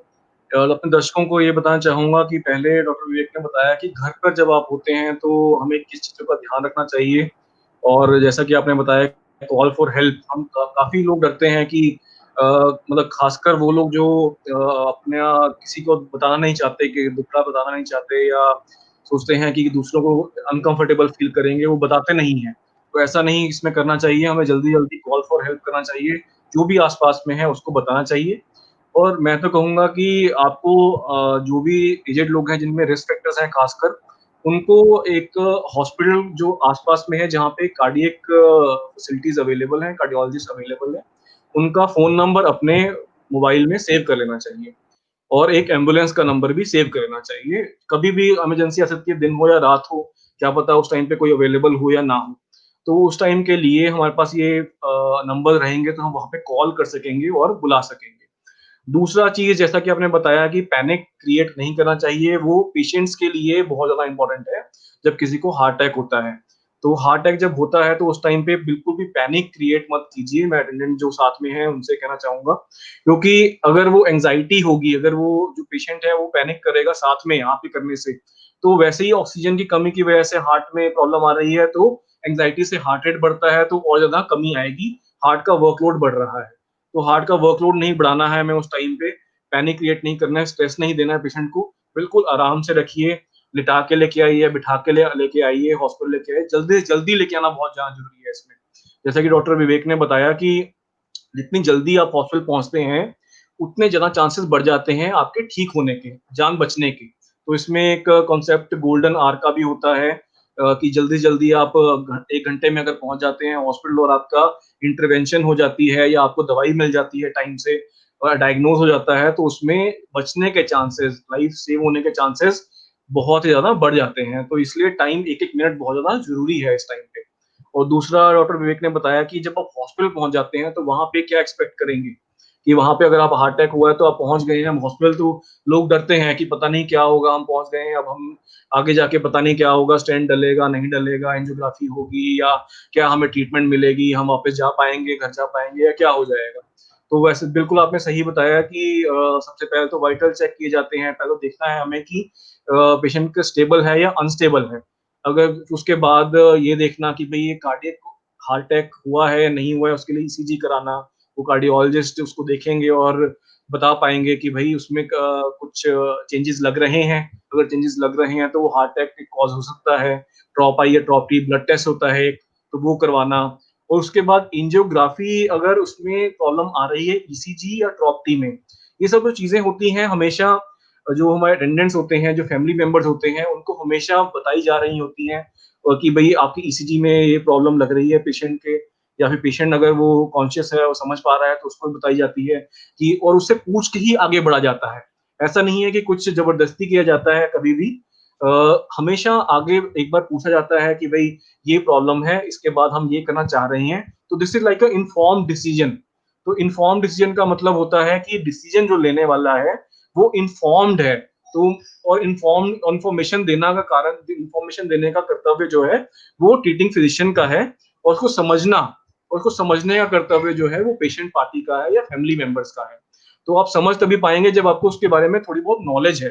तो आज हम कोशिश कर रहे हैं कि आपको इतनी नॉलेज मिल सके ताकि आप एक सही डिसीजन, इन्फॉर्म डिसीजन ले पाए जब आपको कभी किसी को ऐसी दिक्कत होती है। तो ये बहुत ज्यादा इंपॉर्टेंट पॉइंट्स हमने डिस्कस किए इस टाइम। और इसके बाद अब हम काफी मिसकंसेप्शन ये भी है कि कई बार तो पूछा नहीं जाता है कि और स्टेंट डाल दिया जाता है, क्या इतनी जल्दी रहती है स्टेंट डालने की, या कुछ टाइम मिल पाता है, नहीं मिल पाता है, कैसा रहता है अंदर ओटी में चल रहा होता है, उसके बारे में भी बताइए। हाँ डॉक्टर वरुण, बहुत बढ़िया क्वेश्चन पूछा आपने। काफ़ी पेशेंट जो होते हैं वो ये बोलते हैं कि इमीडिएटली हमसे पूछा नहीं, स्टेंट डाल दिया। क्या होता है, मैं आपको थोड़ा सा सरल भाषा में बताता हूँ कि जब हार्ट अटैक आता है तो उसका मतलब क्या है कि पेशेंट की जो हार्ट की ब्लड सप्लाई, जो जो हार्ट पूरी बॉडी को खून सप्लाई करता है, उसके खुद की खून में सप्लाई में रुकावट आ गई है। तो अगर उसकी खुद की खून सप्लाई में रुकावट आ जाएगी तो उससे क्या होगा, जैसे उसका जो जिस हिस्से में ब्लड सप्लाई कम जाएगी वो हिस्सा कम काम करने लग जाता है, जिसे हम बोलते हैं एलवी डिस्फंक्शन होने लग जाता है। फिर वो हिस्सा काम नहीं करेगा तो पूरी बॉडी उसके साथ अफेक्ट होना लग जाती है। जैसा आपको एग्जांपल के लिए बता रहा हूँ, जैसे अब हम देखते हैं कि कई बार हाथ की कोई नस ब्लॉकेज हो गई है, हम हाथ को बहुत टाइट से बांध दें तो वो हाथ नीला होने लग जाता है, थोड़ी देर के बाद वो काला होने लग जाएगा। वैसा ही हमारा जो दिल शरीर के अंदर हार्ट है, तो दिल के साथ भी अगर उसकी दिल की ब्लड सप्लाई में रुकावट आ जाएगी तो पहले धीरे धीरे वो नीला होने लग जाता है, फिर उसको काला, जिसके हम मेडिकल टर्म में जिसको हम बोलते हैं नेक्रोसिस, होना शुरू हो जाती है। तो जो ये गोल्डन पीरियड आर का कंसेप्ट है कि पहले 4 या 6 घंटे के अंदर अंदर हमें इमीडिएटली उस ब्लॉकेज को खोलना चाहिए। तो इसीलिए अगर किसी पेशेंट को हार्ट अटैक है तो वो इमीडिएटली डॉक्टर के पास जाते हैं, तो डॉक्टर को इस चीज़ की जल्दी इसलिए होती है कि हम जल्दी से जल्दी ब्लॉकेज को खोल सकें और ब्लॉकेज खोलने के बाद उसका हम फ्लो रिस्टोर कर सकें। पर इसी चीज़ को कई लोगों ने बहुत मिसकंसेप्शन बना दिया है कि पैसे कमाने के कारण जल्दी करते हैं। डॉक्टर साहब, ये बिल्कुल गलत है डॉक्टर वरुण। कि मैं बार-बार अपने दर्शकों को यही बोलना चाहूँगा कि कोई भी डॉक्टर कभी किसी पेशेंट का बुरा नहीं चाहता। और सेकंड, वो अर्जेंसी होती है उस टाइम पे, जब पेशेंट का हार्ट अटैक चल रहा होता है, उस टाइम पे हमें इमीडिएटली नस खोलनी होती है। अगर हम नस नहीं खोलते, सपोज़ करो कि हम कह दें कि हमने नहीं करवाना, जबरदस्ती तो हम किसी के साथ कर नहीं सकते, उसके क्या क्या कॉन्सिक्वेंसेज हो सकते हैं। जिस हिस्से को वो आर्टरी ब्लड सप्लाई कर रही है वो बाद में थोड़ी देर के बाद 10 या 12 घंटे के बाद वो गल के काला हो जाता है, जो हमें बाहर से नहीं दिखता। लेकिन अगर हम इको कराएंगे तो जो नॉर्मल एलवी फंक्शन जो हमारा होता है 60%, वो घट के 40, 45 या 30 से 35% काम करता है। उससे पेशेंट को क्या होता है, पूरी जिंदगी पेशेंट को अब उसके लिए दवाइयाँ खानी पड़ती हैं। सेकंड, उसके बाद क्या होता है कि पेशेंट को कई बार जैसे बोलता है कि चलने पे साँस फूल रहा है या मेरे को पैरों में सोजिश आ गई, ये सारे उसके कॉन्सिक्वेंसेस होते हैं। सेकंड कॉन्सिक्वेंसेस क्या होते हैं कि अगर हम नस नहीं खोलते तो उसके बाद पेशेंट की धड़कन कई बार कम हो जाती है, कई बार बहुत ज़्यादा हो जाती है, जिसे हम वीटी बोलते हैं, वेंट्रिकुलर टैकीकार्डिया। तो एकदम से इस्कीमिया के कारण जो मसल्स होते हैं वो इरिटेबल होते हैं और वहाँ से जो नॉर्मल दिल की धड़कन 60 से 100 के बीच में होती है वो वेंट्रिकुलर टैकीकार्डिया हो जाता है, जिससे धड़कन 150 या 200 के आर पार हो जाती है, और वो बहुत ही जानलेवा बीमारी जानलेवा होता है, जिसके लिए जैसे हम कई बार मूवीज में देखते हैं वो शॉक देना पड़ता है हमें मशीन से। तो मैं इस माध्यम से अपने दर्शकों को यही बोलना चाहूंगा कि आप कोई भी डॉक्टर हैं, चाहे मैं ये नहीं बोला कि आप हमारे पास आइए, किसी भी डॉक्टर के पास जा रहे हैं तो आप पहले उन पर ट्रस्ट करिए। और सेकंड, जैसा वो बोलते हैं, आजकल सब कुछ सीडी में बना के देते हैं आपको, हम एंजियोग्राफी करते हैं उसकी भी सीडी देते हैं, एंजियोप्लास्टी बनाते हैं हम उसकी भी सीडी देते हैं।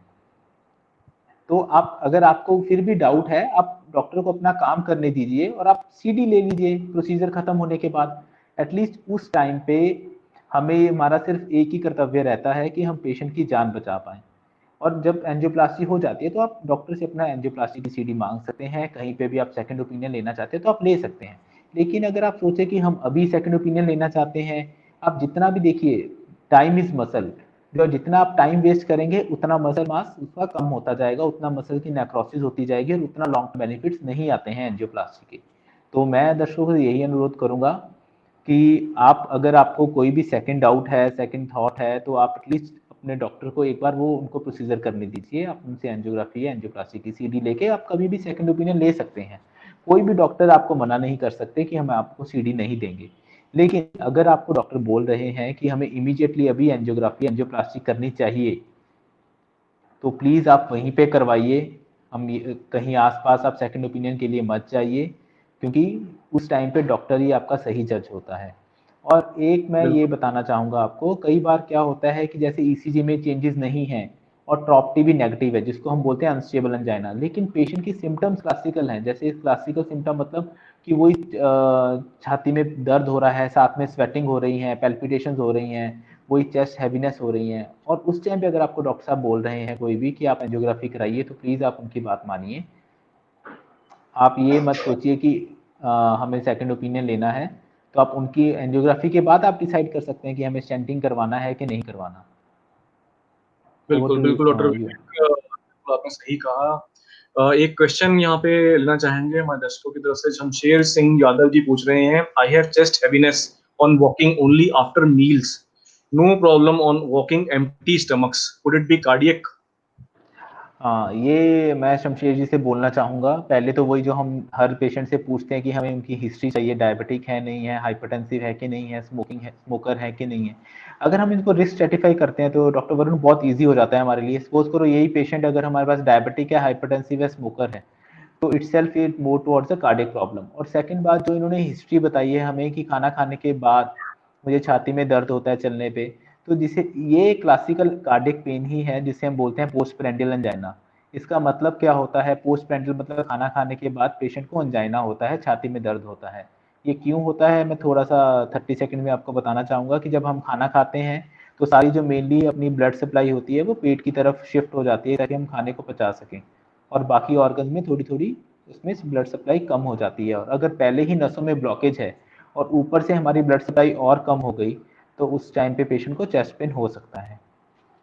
तो मैं शमशेर जी से यही रिक्वेस्ट करूंगा कि आप किसी फिजिशियन या कार्डियोलॉजिस्ट के पास जाएं, अपना ईसीजी करवाएं। जैसे इन्होंने कर दिया डायबिटिक, यस, तो ये मोर दे और चांसेस बढ़ गए हैं कि आपको कार्डियक प्रॉब्लम हो सकती है। तो आप एक बार प्लीज़ कार्डियोलॉजिस्ट के पास जाएं, अपना ईसीजी और टीएमटी करवाएं। और हो सके अगर वो बोलते हैं कि एंजियोग्राफी करने की ज़रूरत है, तो अगर आप नहीं भी करवाना चाहते तो एटलीस्ट आप उनसे बोलो हमें मेडिसिन लिख के दें, और अगर आप विलिंग है तो आप वहाँ से एंजियोग्राफी करवा सकते हैं। तो लेकिन ये बिल्कुल, मोर बिल्कुल लाइकली डॉक्टर। इनका कार्डिक कार्डिक प्रॉब्लम ज़्यादा लग रही है डॉक्टर वरुण। बिल्कुल शमशेर जी, तो डॉक्टर विवेक यही कहना चाह रहे हैं कि आप अपने डॉक्टर से मिलिए, फिजिशियन से मिलिए, कार्डियोलॉजिस्ट से मिलिए, क्योंकि हो सकता है ये कारण कार्डियक कॉज हो सकता है। तो एक और क्वेश्चन हमारे पास यहाँ पे है, डॉक्टर प्रवीण गुप्ता जी पूछ रहे हैं, is persistent pain in chest cardiac specially after meals? I think आपने अभी इसका उत्तर दिया है। आप डॉक्टर विवेक दोबारा लेना चाहेंगे? वी हैव लिटिल लेस इसमें टाइम डॉक्टर नाउ। वरुण ये जो नहीं जो बस 2 मिनट में बताऊंगा डॉक्टर साहब को, लेकिन डॉक्टर साहब ये पूछे persistent chest pain after meal, तो इसमें अगर पेशेंट को ओनली आफ्टर मील्स हो रहा है और वॉकिंग पे हो रहा है तो हाँ डेफिनेटली कार्डियक है। और लेकिन अगर वो खाना खाने से पहले भी चेस्ट पेन था, खाना खाने के बाद कुछ बढ़ नहीं रहा, और जैसे मैंने आपको पहले ही बता दिया था कि वो कोई एंजाइना के साथ उसको स्वेटिंग नहीं हो रही, पैल्पिटेशन नहीं हो रही, कोई हैवीनेस नहीं हो रहा, डायफोरेसिस नहीं हो रहा, तो मोस्ट लाइकली वो हो सकता है कि नॉन कार्डियक हो। फिर सेकंड, कोई भी हिस्ट्री लेने से पहले वही एज क्या है इनका, मतलब किसी पेशेंट के जो भी हैं एज क्या है इनकी, डायबिटिक है, हाइपरटेंसिव है, स्मोकर है, तो ये सब चीज़ें बहुत इंपॉर्टेंट हो जाती हैं। और एक स्पेसिफिकली हम इस इन कंडीशन में हम चाहेंगे कि एक ईसीजी हमें अगर वो मिल सके। एक डॉक्टर साहब का क्वेश्चन आई, CT angiography is as good as normal angiography. ये बहुत ही बढ़िया क्वेश्चन पूछा डॉक्टर साहब ने। ये देखिए क्या डिफरेंस क्या है वरुण जी, मैं आपको बताऊं सीटी एंजियोग्राफी और नॉर्मल एंजियोग्राफी में क्या डिफरेंस होता है। एक तो होता है हम सीटी एंजियोग्राफी में हम क्या करते हैं, जैसे हम आप कई लोग जाते हैं हॉस्पिटल में, जैसे कैनुला लगता है, इंजेक्शन जैसे हम नॉर्मल देते हैं आईवी, उसी से हम डाई देते हैं। डाई देने के बाद वो हमारे सीटी स्कैन करते हैं, जैसे नॉर्मल सीटी स्कैन छाती का होता है वैसा ही सीटी स्कैन करते हैं, और वो डाई जाती है पहले अपनी वेन से आरए में, फिर वो आरवी में, फिर वो लंग्स में जाएगी, फिर उसके बाद आयोटा से लंग्स के बाद एलए में, एलवी में, फिर वो आयोटा में जाके हमें कॉर्नरी में पता चलेगी। सीटी एंजियोग्राफी के लिए हमें कम से कम हार्ट रेट इसका पेशेंट का चाहिए 60 टू 80, और उसके लिए बहुत हाई एंड की सीटी स्कैन की मशीन चाहिए होती है। सीटी एंजियोग्राफी से हम ये पता कर सकते हैं कि पेशेंट को ब्लॉकेज है या नहीं, ये डेफिनेटली हम उससे पता कर सकते हैं कि ब्लॉकेज है या नहीं। ये उसके लिए बहुत ही अच्छा ये एक टेस्ट है मैं बोलूँगा। पर कितनी ब्लॉकेज है कई बार वो रेडियोलॉजिस्ट अच्छे से नहीं बता पा रहे, इसकी अपनी एक लिमिटेशंस होती हैं। अगर पेशेंट का हार्ट रेट बहुत ज़्यादा है तो उसमें वो प्रॉपर डाई अपटेक नहीं हो पाती, या कई बार पूरी डिफ्यूजी डिजीज वैसल होती है, जैसे पूरी आर्टरी ही डिजीज है, तो उसमें भी वो बताना उसके लिए मुश्किल हो जाता है सीटी एंजियोग्राफी से। जो नॉर्मल एंजियोग्राफी है उसमें हम क्या करते हैं, पैर के रास्ते या हाथ के रास्ते प्रॉपर आर्टरी में जाते हैं, और आर्टरी के मुंह पे कैथेटर रख के वहीं पे डाई डाल के लाइव हम देख रहे होते हैं। अब अगर आप पूछें कि इसका नुकसान या फायदा क्या है, सीटी एंजियोग्राफी का एक फायदा मैं डेफिनेटली बोलूंगा कि पेशेंट के लिए बहुत ये कंफर्टेबल रहता है कि सिर्फ हमें ये करवाना पड़ता है, जैसे कैमरा लगाते हैं। लेकिन अगर पेशेंट किसी को हार्ट अटैक चल रहा है, अगर मैं उसको बोलूं कि नहीं मेरे को सीटी एंजियोग्राफी करानी है, तो वो बिल्कुल ही गलत डिसीजन होगा, क्योंकि एंजियोग्राफी कराने से कुछ भी नहीं होता। अगर हमें पता चल जाए कि ब्लॉकेज है, उसके बाद खोलने के लिए फिर भी हमें दोबारा एंजियोग्राफी जो है कन्वेंशनल एंजियोग्राफी जिसे हम बोलते हैं वो करनी ही पड़ेगी। तो अगर हार्ट अटैक है किसी पेशेंट को, अभी चेस्ट पेन हुआ है, स्वेटिंग हो रही है, बीपी कम है, बहुत ज़्यादा पसीना आ रहा है, तो इमीडिएटली उस टाइम पे सीटी एंजियो का कोई रोल नहीं है, उस टाइम पे आप नॉर्मल कन्वेंशनल एंजियोग्राफी कराइए। लेकिन जैसा डॉक्टर साहब ने पूछा था क्वेश्चन कि मेरे को चलने पे थोड़ा सा छाती में दर्द होता है, खाना खाने के बाद बढ़ जाता है, इसको हम बोलते हैं स्टेबल एंजाइना, तो उस कंडीशन में आप सीटी कॉर्नरी टीएमटी करवा सकते हैं। टीएमटी अगर पॉजिटिव आता है या अगर टीएमटी नेगेटिव भी आता है तो सिटी कॉर्नरी एंजियोग्राफी करवा सकते हैं। उससे हमें this is very good modality to rule out. Rule out मतलब हमें ये पता चल जाएगा अगर सिटी एंजियोग्राफी नॉर्मल है तो नॉर्मल एंजियोग्राफी में ब्लॉकेज नहीं आएगी, लेकिन अगर सिटी एंजियोग्राफी में ब्लॉकेज आई है तो उसके बाद ट्रीटमेंट आपका ट्रीटिंग डॉक्टर ही बताएंगे कि आगे क्या करना चाहिए। तो it's a very good investigation to rule out CAD. बिल्कुल डॉक्टर विवेक, तो हम कह सकते हैं कि ये प्रिवेंटिव चेकअप के लिए जिसमें काफी सारे रिस्क फैक्टर्स हैं, तो उनके लिए काफी बेहतर एक टेक्निक है जिससे सीटी एंजियोग्राफी हो जाती है। तो एक पहले हम बात कर लेते हैं डॉक्टर विवेक, काफी पेशेंट्स जिनको स्टेंटिंग हो चुकी है या फिर हार्ट की सर्जरी हो चुकी है, या फिर कभी हार्ट अटैक आ चुका है, तो उसके बाद क्या प्रिवेंशन, क्या डाइट, क्या लाइफस्टाइल उनका रहना चाहिए, किस तरह से उनको दोबारा दो ये doctor Varun, just just hold on, just 2 second में करता हूँ आपको, उसके जस्ट एक बारे सेकंड, में just hold on doctor, 1 second में बता रहा हूँ डॉक्टर वरुण, एक पेशेंट आया है, just 1 second hold. Sure sure doctor Vivek अभी थोड़ी देर बाद में हमारे साथ जुड़ पाएंगे। तो ये मिस्टर दिनेश जी पूछ रहे हैं, what is the relation between anxiety and chest pain. तो दिनेश जी, दो तीन चीजें इसमें इम्पोर्टेंट हैं। पहला कि एंजाइटी, एंजाइटी का मतलब है कि एक एंजाइटी, पहली बात तो एक साइकोलॉजिकल प्रॉब्लम है। कई लोगों में काफी ज्यादा रहती है, एंजाइटी और डिप्रेशन का एक कॉम्बो रहता है। कई लोगों में अक्यूट एंजाइटी रहती है, उसी टाइम एंजाइटी होती है, तो उसमें चेस्ट पेन हो सकता है, काफी कॉमन है, चेस्ट पेन हो सकता है एंजाइटी के साथ में। तो अगर आपको चेस्ट पेन हो रहा है तो उसमें एंजाइटी भी रूल आउट करना बहुत ज्यादा जरूरी रहता है। लेकिन लेकिन क्योंकि ये कोई इमरजेंसी कोई डिजीज नहीं है, इसको ये नॉन इमरजेंसी डिजीज हम कहते हैं, नॉन इमरजेंसी डिजीज कहते हैं, तो उसका हम ट्रीटमेंट जो है वो हम बाद में भी लिया जा सकता है। जो हमारे इमरजेंसी जो कॉजेज हैं उसको रूल आउट करना सबसे ज्यादा पहले जाना बहुत ज्यादा इंपॉर्टेंट हो जाता है। जैसे कि हमारा कार्डियक कॉजेज हो गए, रेस्पिरेटरी कॉजेज हो गए, या गैस्ट्रिक प्रॉब्लम्स हो गई, तो उनकी वजह से अगर चेस्ट पेन हो रहा है तो उनको पहले रूल आउट किया जाएगा। एंजाइटी जो है हमारी उसकी वजह से हो रहा है, हो सकता है उसकी वजह से हो, लेकिन पहले हमें रूल आउट करना है जिसकी वजह से हमारी जान जा सकती है या नहीं जा सकती, उसका रूल आउट करना बहुत ज़्यादा इंपॉर्टेंट हो जाता है। अगर वो एक बार रूल आउट हो जाते हैं, अगर वो नहीं है कॉजेज़, हमारे ऑर्गेनिक कॉजेज़ हमने सारे रूल आउट कर लिए हैं, तो एंग्जायटी अगर हम की वजह से हमें चेस्ट पेन हो रहा है, तो उसका ट्रीटमेंट जो है वो भी अवेलेबल है। आजकल तो आज I think world mental health disease day है, तो मेंटल हेल्थ डिजीज़ेज़ भी काफ़ी कॉमन है। एंग्जायटी कह सकते हैं, अगर वो ज़्यादा सीवियर हो तो वो हम कह सकते हैं कि वो साइकियाट्रिस्ट के पास आपको जाके दिखाना चाहिए, उसकी ट्रीटमेंट अवेलेबल है। उसके लिए ये कोई बायोकेमिकल प्रॉब्लम है, दिस इज़ नॉट लाइक कि आपको उससे डरने की ज़रूरत नहीं है, ना ना ही उसको छुपाने की ज़रूरत है, उसका ट्रीटमेंट अवेलेबल है। ये बायोकेमिकल हमारी ब्रेन में कुछ प्रॉब्लम चल रही होती है केमिकल्स की, उसकी वजह से ये एंग्जायटी या डिप्रेशन अगर लंबे समय से चल रहा हो, तो उसकी वजह से आता है। तो इसका ट्रीटमेंट अवेलेबल है, आप ले सकते हैं। तो this is very important question जो दिनेश जी ने पूछा। तो यहाँ पे डॉक्टर विवेक हमारे साथ दोबारा जुड़ गए हैं।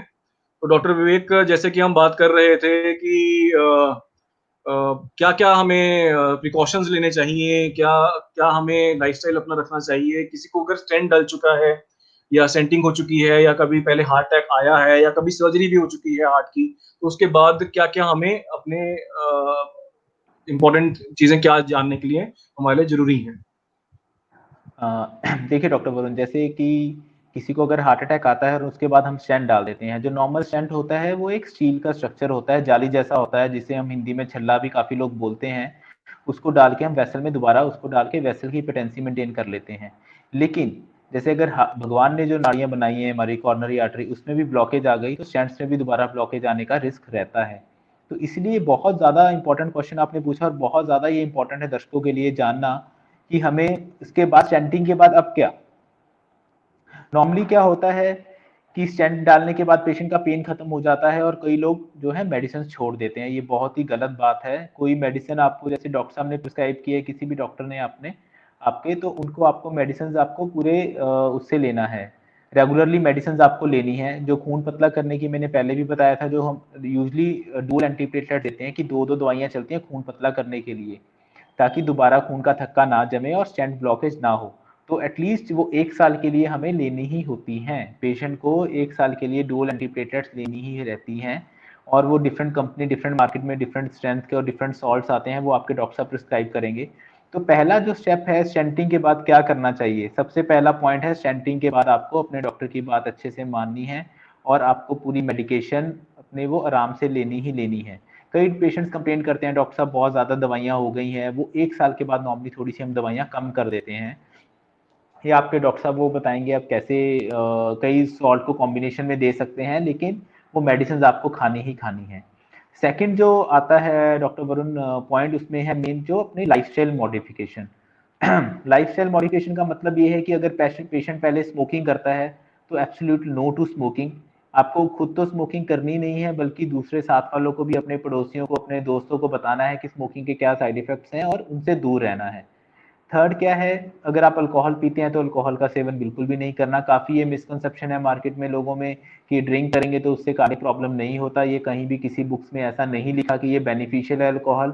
डेफिनेटली अगर कोई बहुत ज़्यादा क्रॉनिक अल्कोहलिक है जो कह सकता है कि हम बिल्कुल छोड़ ही नहीं पा रहा मैं, तो उसके लिए डॉक्टर बोल सकते हैं कि आपकी एक सेफ लिमिट है कि आप वीक में 1 पैक या 2 पैक ले सकते हैं, वो एक सेफ लिमिट है। लेकिन ये नहीं है कि अल्कोहल पीने से कार्डियक प्रॉब्लम नहीं होती, ये बिल्कुल गलत है। फोर्थ आता है फिर हमारा स्ट्रेस रिलीव, या जैसे योगा या अपना एक्सरसाइज वगैरह बोल सकते हैं। जैसा कि आजकल की लाइफ में बहुत ज़्यादा स्ट्रेस है सबकी लाइफ में। आज जैसे आपने बताया वर्ल्ड मेंटल हेल्थ डे है, सबकी लाइफ में स्ट्रेस है, इवन डॉक्टर्स की लाइफ में स्ट्रेस है, पेशेंट्स की लाइफ में। जैसे कोविड चल रहा है अभी, कोविड के कारण पेशेंट्स के पास, लोगों के पास जॉब नहीं है, फाइनेंशियल का बहुत ज़्यादा इशू आ रहा है, जॉब चली गई हैं। तो लेकिन अगर किसी पेशेंट की स्टेंटिंग हो गई है, लेकिन उसके बाद उसको अपना थोड़ा सा माइंड को रिलैक्स रखना है। माइंड रिलैक्स करने के लिए हमारे पास बहुत सारी चीज़ें, जैसे सुबह उठ के हम वॉक कर सकते हैं, 10 से 15 मिनट के लिए योगा कर सकते हैं। और जो एक्सरसाइज के लिए मैं बोलूँगा, पोस्ट पीटीसी के काफ़ी पेशेंट्स के ये हमारा होते हैं डाउट्स कि हम भारी वजन वाला काम कर सकते हैं कि नहीं कर सकते। ये सब आपके जो डॉक्टर हैं वो आपको देख के बताएंगे आपके कितने स्टैंड जले हैं, आपका एलवी फंक्शन, इको में एलवी फंक्शन कितना है। अगर आपका कोई सांस नहीं फूल रहा है और आपको कोई चेस्ट पेन नहीं हो रहा है, तो आप उसको हम कहते हैं ग्रेडेड एक्सरसाइज कर सकते हैं। जैसे आज 500 मीटर चले तो कल 1 किलोमीटर तक चल सकते हैं, फिर 1.5 किलोमीटर तक चल सकते हैं, फिर 2 किलोमीटर तक चल सकते हैं। फिर चलने पे आपको कोई चेस्ट पेन नहीं हो रहा और सांस नहीं फूल रहा, तो फिर आप धीरे धीरे रनिंग भी कर सकते हैं। और है, और खास करके अगर कोई यंग पेशेंट को एमआई हुआ है लेकिन उसके बाद भी वो चाहता है कि मेरे को जिम जाना है, तो हम ये एडवाइस करेंगे कि उनको एरोबिक एक्सरसाइज ज़्यादा से ज़्यादा करें। सेकंड, उसमें हम क्या बोलेंगे कि आप मेनली जो प्रोटीन सप्लीमेंट्स है इसको अवॉइड करें, क्योंकि काफ़ी जो मार्केट में प्रोटीन सप्लीमेंट्स है उसमें बीच में स्टीरॉयड्स होते हैं, तो स्टीरॉयड बॉडी के लिए अच्छी बात नहीं होती। तो इन समरी मैं ये बोलूँगा कि सबसे पहला पोस्ट पीटीसीए या पोस्ट स्टेंटिंग जिसको हम बोलते हैं केयर में क्या आएगा, तो सबसे पहले आएगा मेडिकेशन, कि आपको मेडिसिन अच्छे से खानी है, जो डॉक्टर साहब बोल रहे हैं वही मेडिकेशन लेनी है। सॉल्ट सेम लेना है, ब्रांड आप कोई भी ले सकते हैं, ऐसा नहीं है मैं ये बोलूँगा स्पेसिफिकली कि इसी ब्रांड की आप मेडिसिन लें, पर जो भी डॉक्टर साहब ने सॉल्ट लिखा है तो आप प्लीज़ उसी सॉल्ट की मेडिकेशन लें, और एटलीस्ट एक अच्छी एथिकल कंपनी की लें। जेनरिक मेडिकेशन जो खून पतला करने वाली हम मैं तो बिल्कुल, मेरा पर्सनल जो है मैं एडवाइस नहीं करता, क्योंकि मेरा ये मानना है कि जो खून पतला करने से एस्प्रिन की गोली है वो हार्डली 5 या 10 रुपए का पत्ता है, तो आप उसमें सिर्फ एथिकली लें। और जो दूसरी भी मेडिकेशन है वो एथिकल लें, एटलीस्ट जो दो खून पतला करने की दवाइयां हैं वो आप एथिकल लें। बाकी आप अगर आपको फाइनेंसिस का इशू है तो आप जेनरिक सब्स्टिट्यूट भी कर सकते हैं। सेकंड है जो आपका शुगर है, अगर आपको तो शुगर कंट्रोल करना है। ब्लड प्रेशर है तो एडिक्वेटली ब्लड प्रेशर कंट्रोल रखना है। स्मोकिंग करते हैं तो स्मोकिंग को बंद कर दीजिए, अल्कोहल पीते हैं तो अल्कोहल बंद कर दीजिए। और अगर कोई स्ट्रेस है लाइफ में तो प्लीज़ योगा या मेडिटेशन कर सकते हैं, और साथ में एक्सरसाइज करनी चाहिए हमें।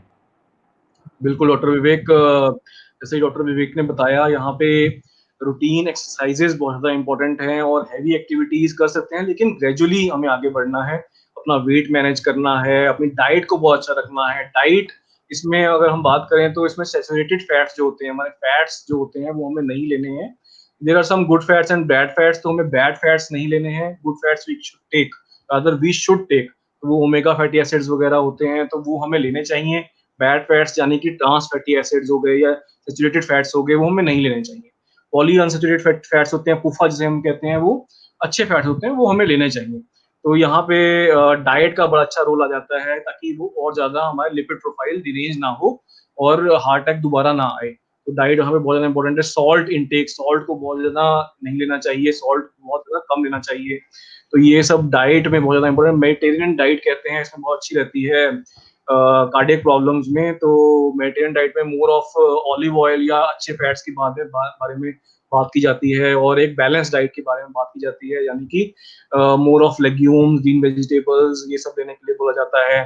कुछ डेयरी प्रोडक्ट्स लेने के लिए बोला जाता है इन मॉडरेट कंजप्शन, और अवॉइड करने के लिए बोला जाता है जो भी तली हुई चीजें हैं उन चीजों को अवॉइड करने के लिए बोला जाता है। तो ये डाइट इस टाइम पे बहुत ज्यादा इंपॉर्टेंट हो जाती है दोबारा ऐसी प्रॉब्लम आने से, और इसको और ज्यादा ब्लॉकेज बढ़ने से रोकने के लिए बहुत ज्यादा इंपॉर्टेंट हो जाती है।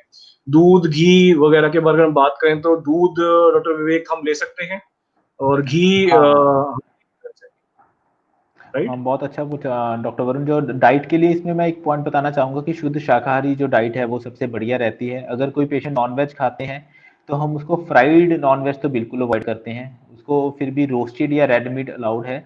लेकिन अगर पर्सनली मेरे से पूछे तो अगर आप वेजिटेरियन हैं, वेजिटेरियन खाने पे आप आ सकते हैं, तो डेफिनेटली आप वेजिटेरियन खाने को प्रेफर करें।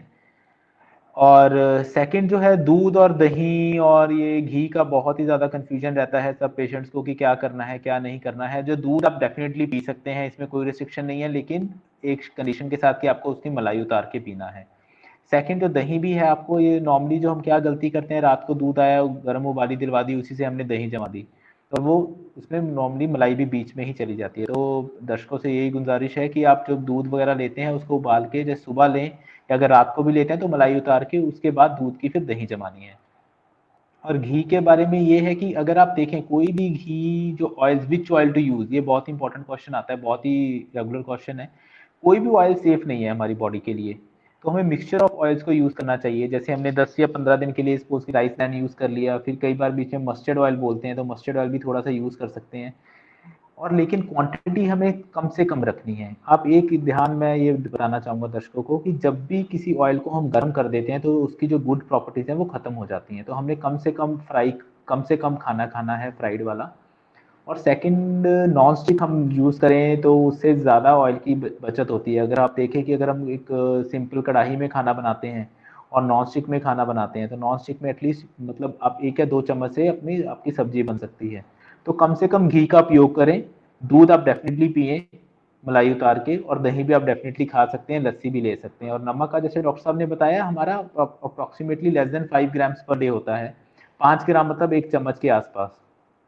तो उसको नापना बड़ा ईज़ी है कि जैसे आप नॉर्मल जैसे सब्जी में नमक डालते हैं उतना तो ले लीजिए, लेकिन आप एक्स्ट्रा एडेड नमक मत लीजिए। जैसे आप दही वगैरह में नमक डालते हैं, अचार वगैरह में नमक डालते हैं, तो वो मत लीजिए आप।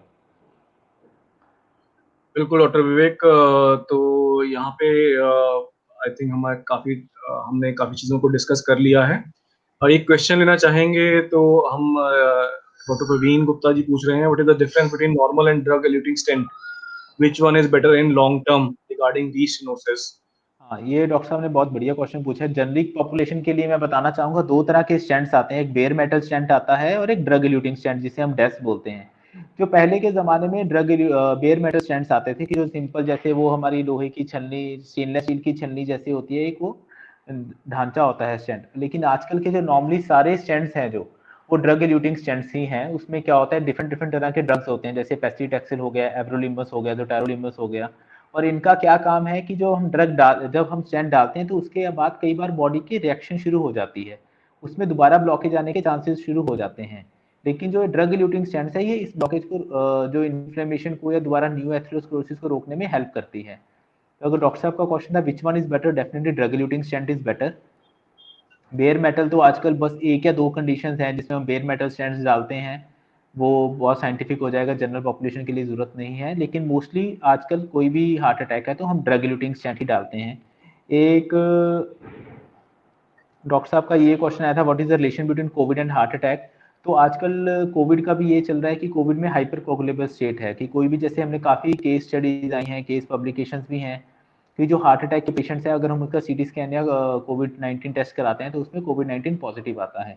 तो जो हाइपर कोगुलेबल स्टेट होती है, तो उसमें क्या होता है कि पूरी बॉडी में खून का थक्का जमने की वो रहती है, टेंडेंसी रहती है। तो जब जब खून का थक्का जमने की टेंडेंसी रहेगी तो हार्ट की नाड़ियों में भी थक्का जमने की वो रहती है, टेंडेंसी।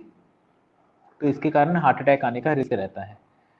और एक डॉक्टर साहब ने एक और क्वेश्चन, बस जस्ट हम थोड़ी देर में ख़त्म करने वाले हैं। डॉक्टर साहब ने पूछा था what is the difference between OCT की एक ये कहाँ गया क्वेश्चन इनका, new technique in angioplasty, I think it's OCT. Doctor साहब, जो ओसीटी है इसको बोलते हैं हम ऑप्टिकल कोहेरेंस टोमोग्राफी। इसमें बेसिकली हम क्या करते हैं, ये भी एक तरह से हम एक नया कैथेटर आता है, उसको जब स्टेंट डालने से पहले या स्टेंट डालने के बाद हम उसको कॉर्नरी आर्टरी में डाल के हम देखते हैं कि उसमें कितनी ब्लॉकेज है, कितनी लंबी ब्लॉकेज है, नॉर्मल आर्टरी का साइज़ कितना है, उसमें डिफरेंट तरह की लेयर्स देखते हैं कॉर्नरीज की। ये नई टेक्नोलॉजी है डेफिनेटली, लेकिन इसमें थोड़ा सा एक्स्ट्रा चार्जेस आपको देने पड़ते हैं। पेशेंट को अप्रॉक्सीमेटली 70 to 80,000 रुपीज़ पेशेंट के एक्स्ट्रा लगते हैं, क्योंकि ये मशीन बहुत कॉस्टली आती है। अप्रॉक्सीमेटली 1 CR की, 1 करोड़ के आसपास की मशीन आती है, साथ में इसका कैथेटर बहुत कॉस्टली है। तो बड़े-बड़े सेंटर्स में करते हैं ओसीटी डेफिनेटली। अगर डॉक्टर साहब आपको बोलते हैं ओसीटी बेनिफिशियल है, उससे हमें पता चल जाता है कि कितना स्टेंट हमारा फूल गया है अंदर, कितना बढ़िया वो अपोज हुआ है, वेल अपोज है, कितनी बड़ी ब्लॉकेज है। तो अगर आप किसी सेंटर पे जा रहे हैं जहाँ पे ओसीटी की फैसिलिटी है और आपको अगर ऑप्शन दी जाती है कि आपको ओसीटी गाइडेड एंजियोप्लास्टी करवानी चाहिए, तो डेफिनेटली आप ओसीटी गाइडेड एंजियोप्लास्टी कराएं, इसमें कोई कंफ्यूजन नहीं है। बिल्कुल बिल्कुल डॉक्टर विवेक, लास्ट क्वेश्चन ले लेता हूँ, उसके बाद हम वी कैन फिनिश। मिसेस आशा गुप्ता जी पूछ रहे हैं कि what is the daily recommendation of fat in normal and post stenting patient. तो डेली रिकमेंडेशन जो फैट की रहती है वो 20 से 30% रहती है, टोटल जो हम कैलोरीज ले रहे हैं पूरे दिन में। कैलोरीज। तो आप लगा के चलें, जो आप टोटल जो कैलोरीज जो रहती हैं उसका लगभग 20 से 30% आप फैट्स लीजिए, बाकी 40 से 50% प्रोटीन। अब ये नॉर्मल हेल्दी इंडिविजुअल में बात हो रही है। अगर हम साथ में रिस्क फैक्टर्स कुछ और हैं, जैसे कि प्रोटीन किसी को नहीं खाना है, या आप कार्बोहाइड्रेट्स किसी को मना है, यानी कि शुगर्स किसी को मना है, तो उसमें हमारी ये जो परसेंटेज है हल्की चेंज हो जाती है। लेकिन मोटा मोटा कह सकते हैं कि 20 से 30% फैट्स लीजिए, 40 से 50% प्रोटीन लीजिए, और बाकी कार्बोहाइड्रेट्स अपनी डाइट में रखिए, तो वो एक हेल्दी और बैलेंस डाइट मानी जाती है। तो ये I think we have taken all the questions, and it was a very wonderful talk. काफी कुछ सीखने को मिला होगा हमारी ऑडियंस को। हमने बात की इसमें कि कार्डियक चेस्ट पेन होता क्या है, हार्ट अटैक होता क्या है, वो कैसे होता है, अंदर हमारी बॉडी में क्या चल रहा होता है। हम हॉस्पिटल जाते हैं तो वहाँ पे किस तरह से मैनेज किया जाता है। घर में आप हैं तो सबसे पहले क्या करना चाहिए, इसको प्रिवेंट कैसे किया जा सकता है। तो हमने काफ़ी चीज़ों के बारे में यहाँ पे बात की। तो I would like to thank doctor Vivek Jindal, जिन्होंने अपना कीमती समय दिया और काफ़ी कुछ हमारी ऑडियंस को सिखाया। मुझे भी काफ़ी कुछ सीखने को मिला। तो thank you doctor Vivek for giving your time. Thank you very much doctor Varun. बस लास्ट में हम एक बार समरी में दर्शकों को बताना चाहेंगे कि कभी भी हार्ट अटैक, अगर आपको छाती में दर्द होता है तो सबसे पहले इस टॉक का जो नटशेल मैं आपको बताना चाहूँगा। सबसे पहले कभी भी छाती में दर्द होता है तो सबसे पहले आपको कार्डियक कॉज रूल आउट करना है। और सेकंड जो डॉक्टर साहब ने बताया था कि डू नॉट पैनिक, पैनिक बिल्कुल भी मत करना। अपने इमीडिएटली अपने आसपास के जो भी डॉक्टर हैं, किसी भी डॉक्टर के पास या फिजिशियन के पास इमीडिएटली आप जाइए और उनसे ट्रीटमेंट लीजिए। और फोर्थ हम ये बोलेंगे कि जो लाइफस्टाइल मॉडिफिकेशन आज के टाइम में, कि स्मोकिंग बिल्कुल नहीं करनी, अल्कोहल बिल्कुल नहीं लेना, सॉल्ट रिस्ट्रिक्शन करना है, ब्लड प्रेशर कंट्रोल करना है और शुगर का अच्छे से कंट्रोल रखना है। और बाकी तो थैंक यू डॉक्टर वरुण कि आपने चांस दिया हम इस लाइव प्लेटफॉर्म पे आके लोगों की थोड़ी जितनी हम हेल्प कर सकते हैं उतना हम कर पा रहे हैं। और अगर इस सेशन से एक भी हम किसी पेशेंट की स्मोकिंग की छुड़वा सकें, उसकी आदत या अल्कोहल की आदत छुड़वा सकें, या आप कह सकते हैं कि शुगर अच्छे से कंट्रोल कर लें वो, तो हम समझेंगे कि हमारा ये सेशन बहुत ही सक्सेसफुल रहा। और thank you very much doctor Varun, thank you very much. Doctor Vivek, ये सेशन जो था association with joy of sharing, जिसमें कुछ ग्रुप ऑफ पीपल हैं, हम भी उसमें शामिल हैं। और हम लोगों का एक ही कर्तव्य उसमें बना हुआ है। हमारा एक ही गोल है कि हम ज़्यादा से ज़्यादा लोगों से शेयर करें, उनकी मदद करें और उसी से हमें जॉय मिलता है या हमें खुशी मिलती है। तो thank you joy of sharing and thank you doctor Vivek for being with us. And thank you doctor Varun. और last but not the least मैं ये बोलना चाहूँगा कि हमारा व्हाट्सअप नंबर है, हमारा नंबर स्क्रीन पे है। तो जो भी दर्शक अगर किसी को फ्री कंसल्टेशन चाहिए या किसी को कभी भी दिक्कत है तो एटलीस्ट आप हमसे कॉल कर सकते हैं। जो दूर हैं, जो लोकल हमारे पास नहीं है, तो थ्रू जॉय ऑफ शेयरिंग, जैसा डॉक्टर वरुण ने बताया कि we are please to serve the community and society. Thank you very much. Thank you so much. Thank you. Thank you. Thank you.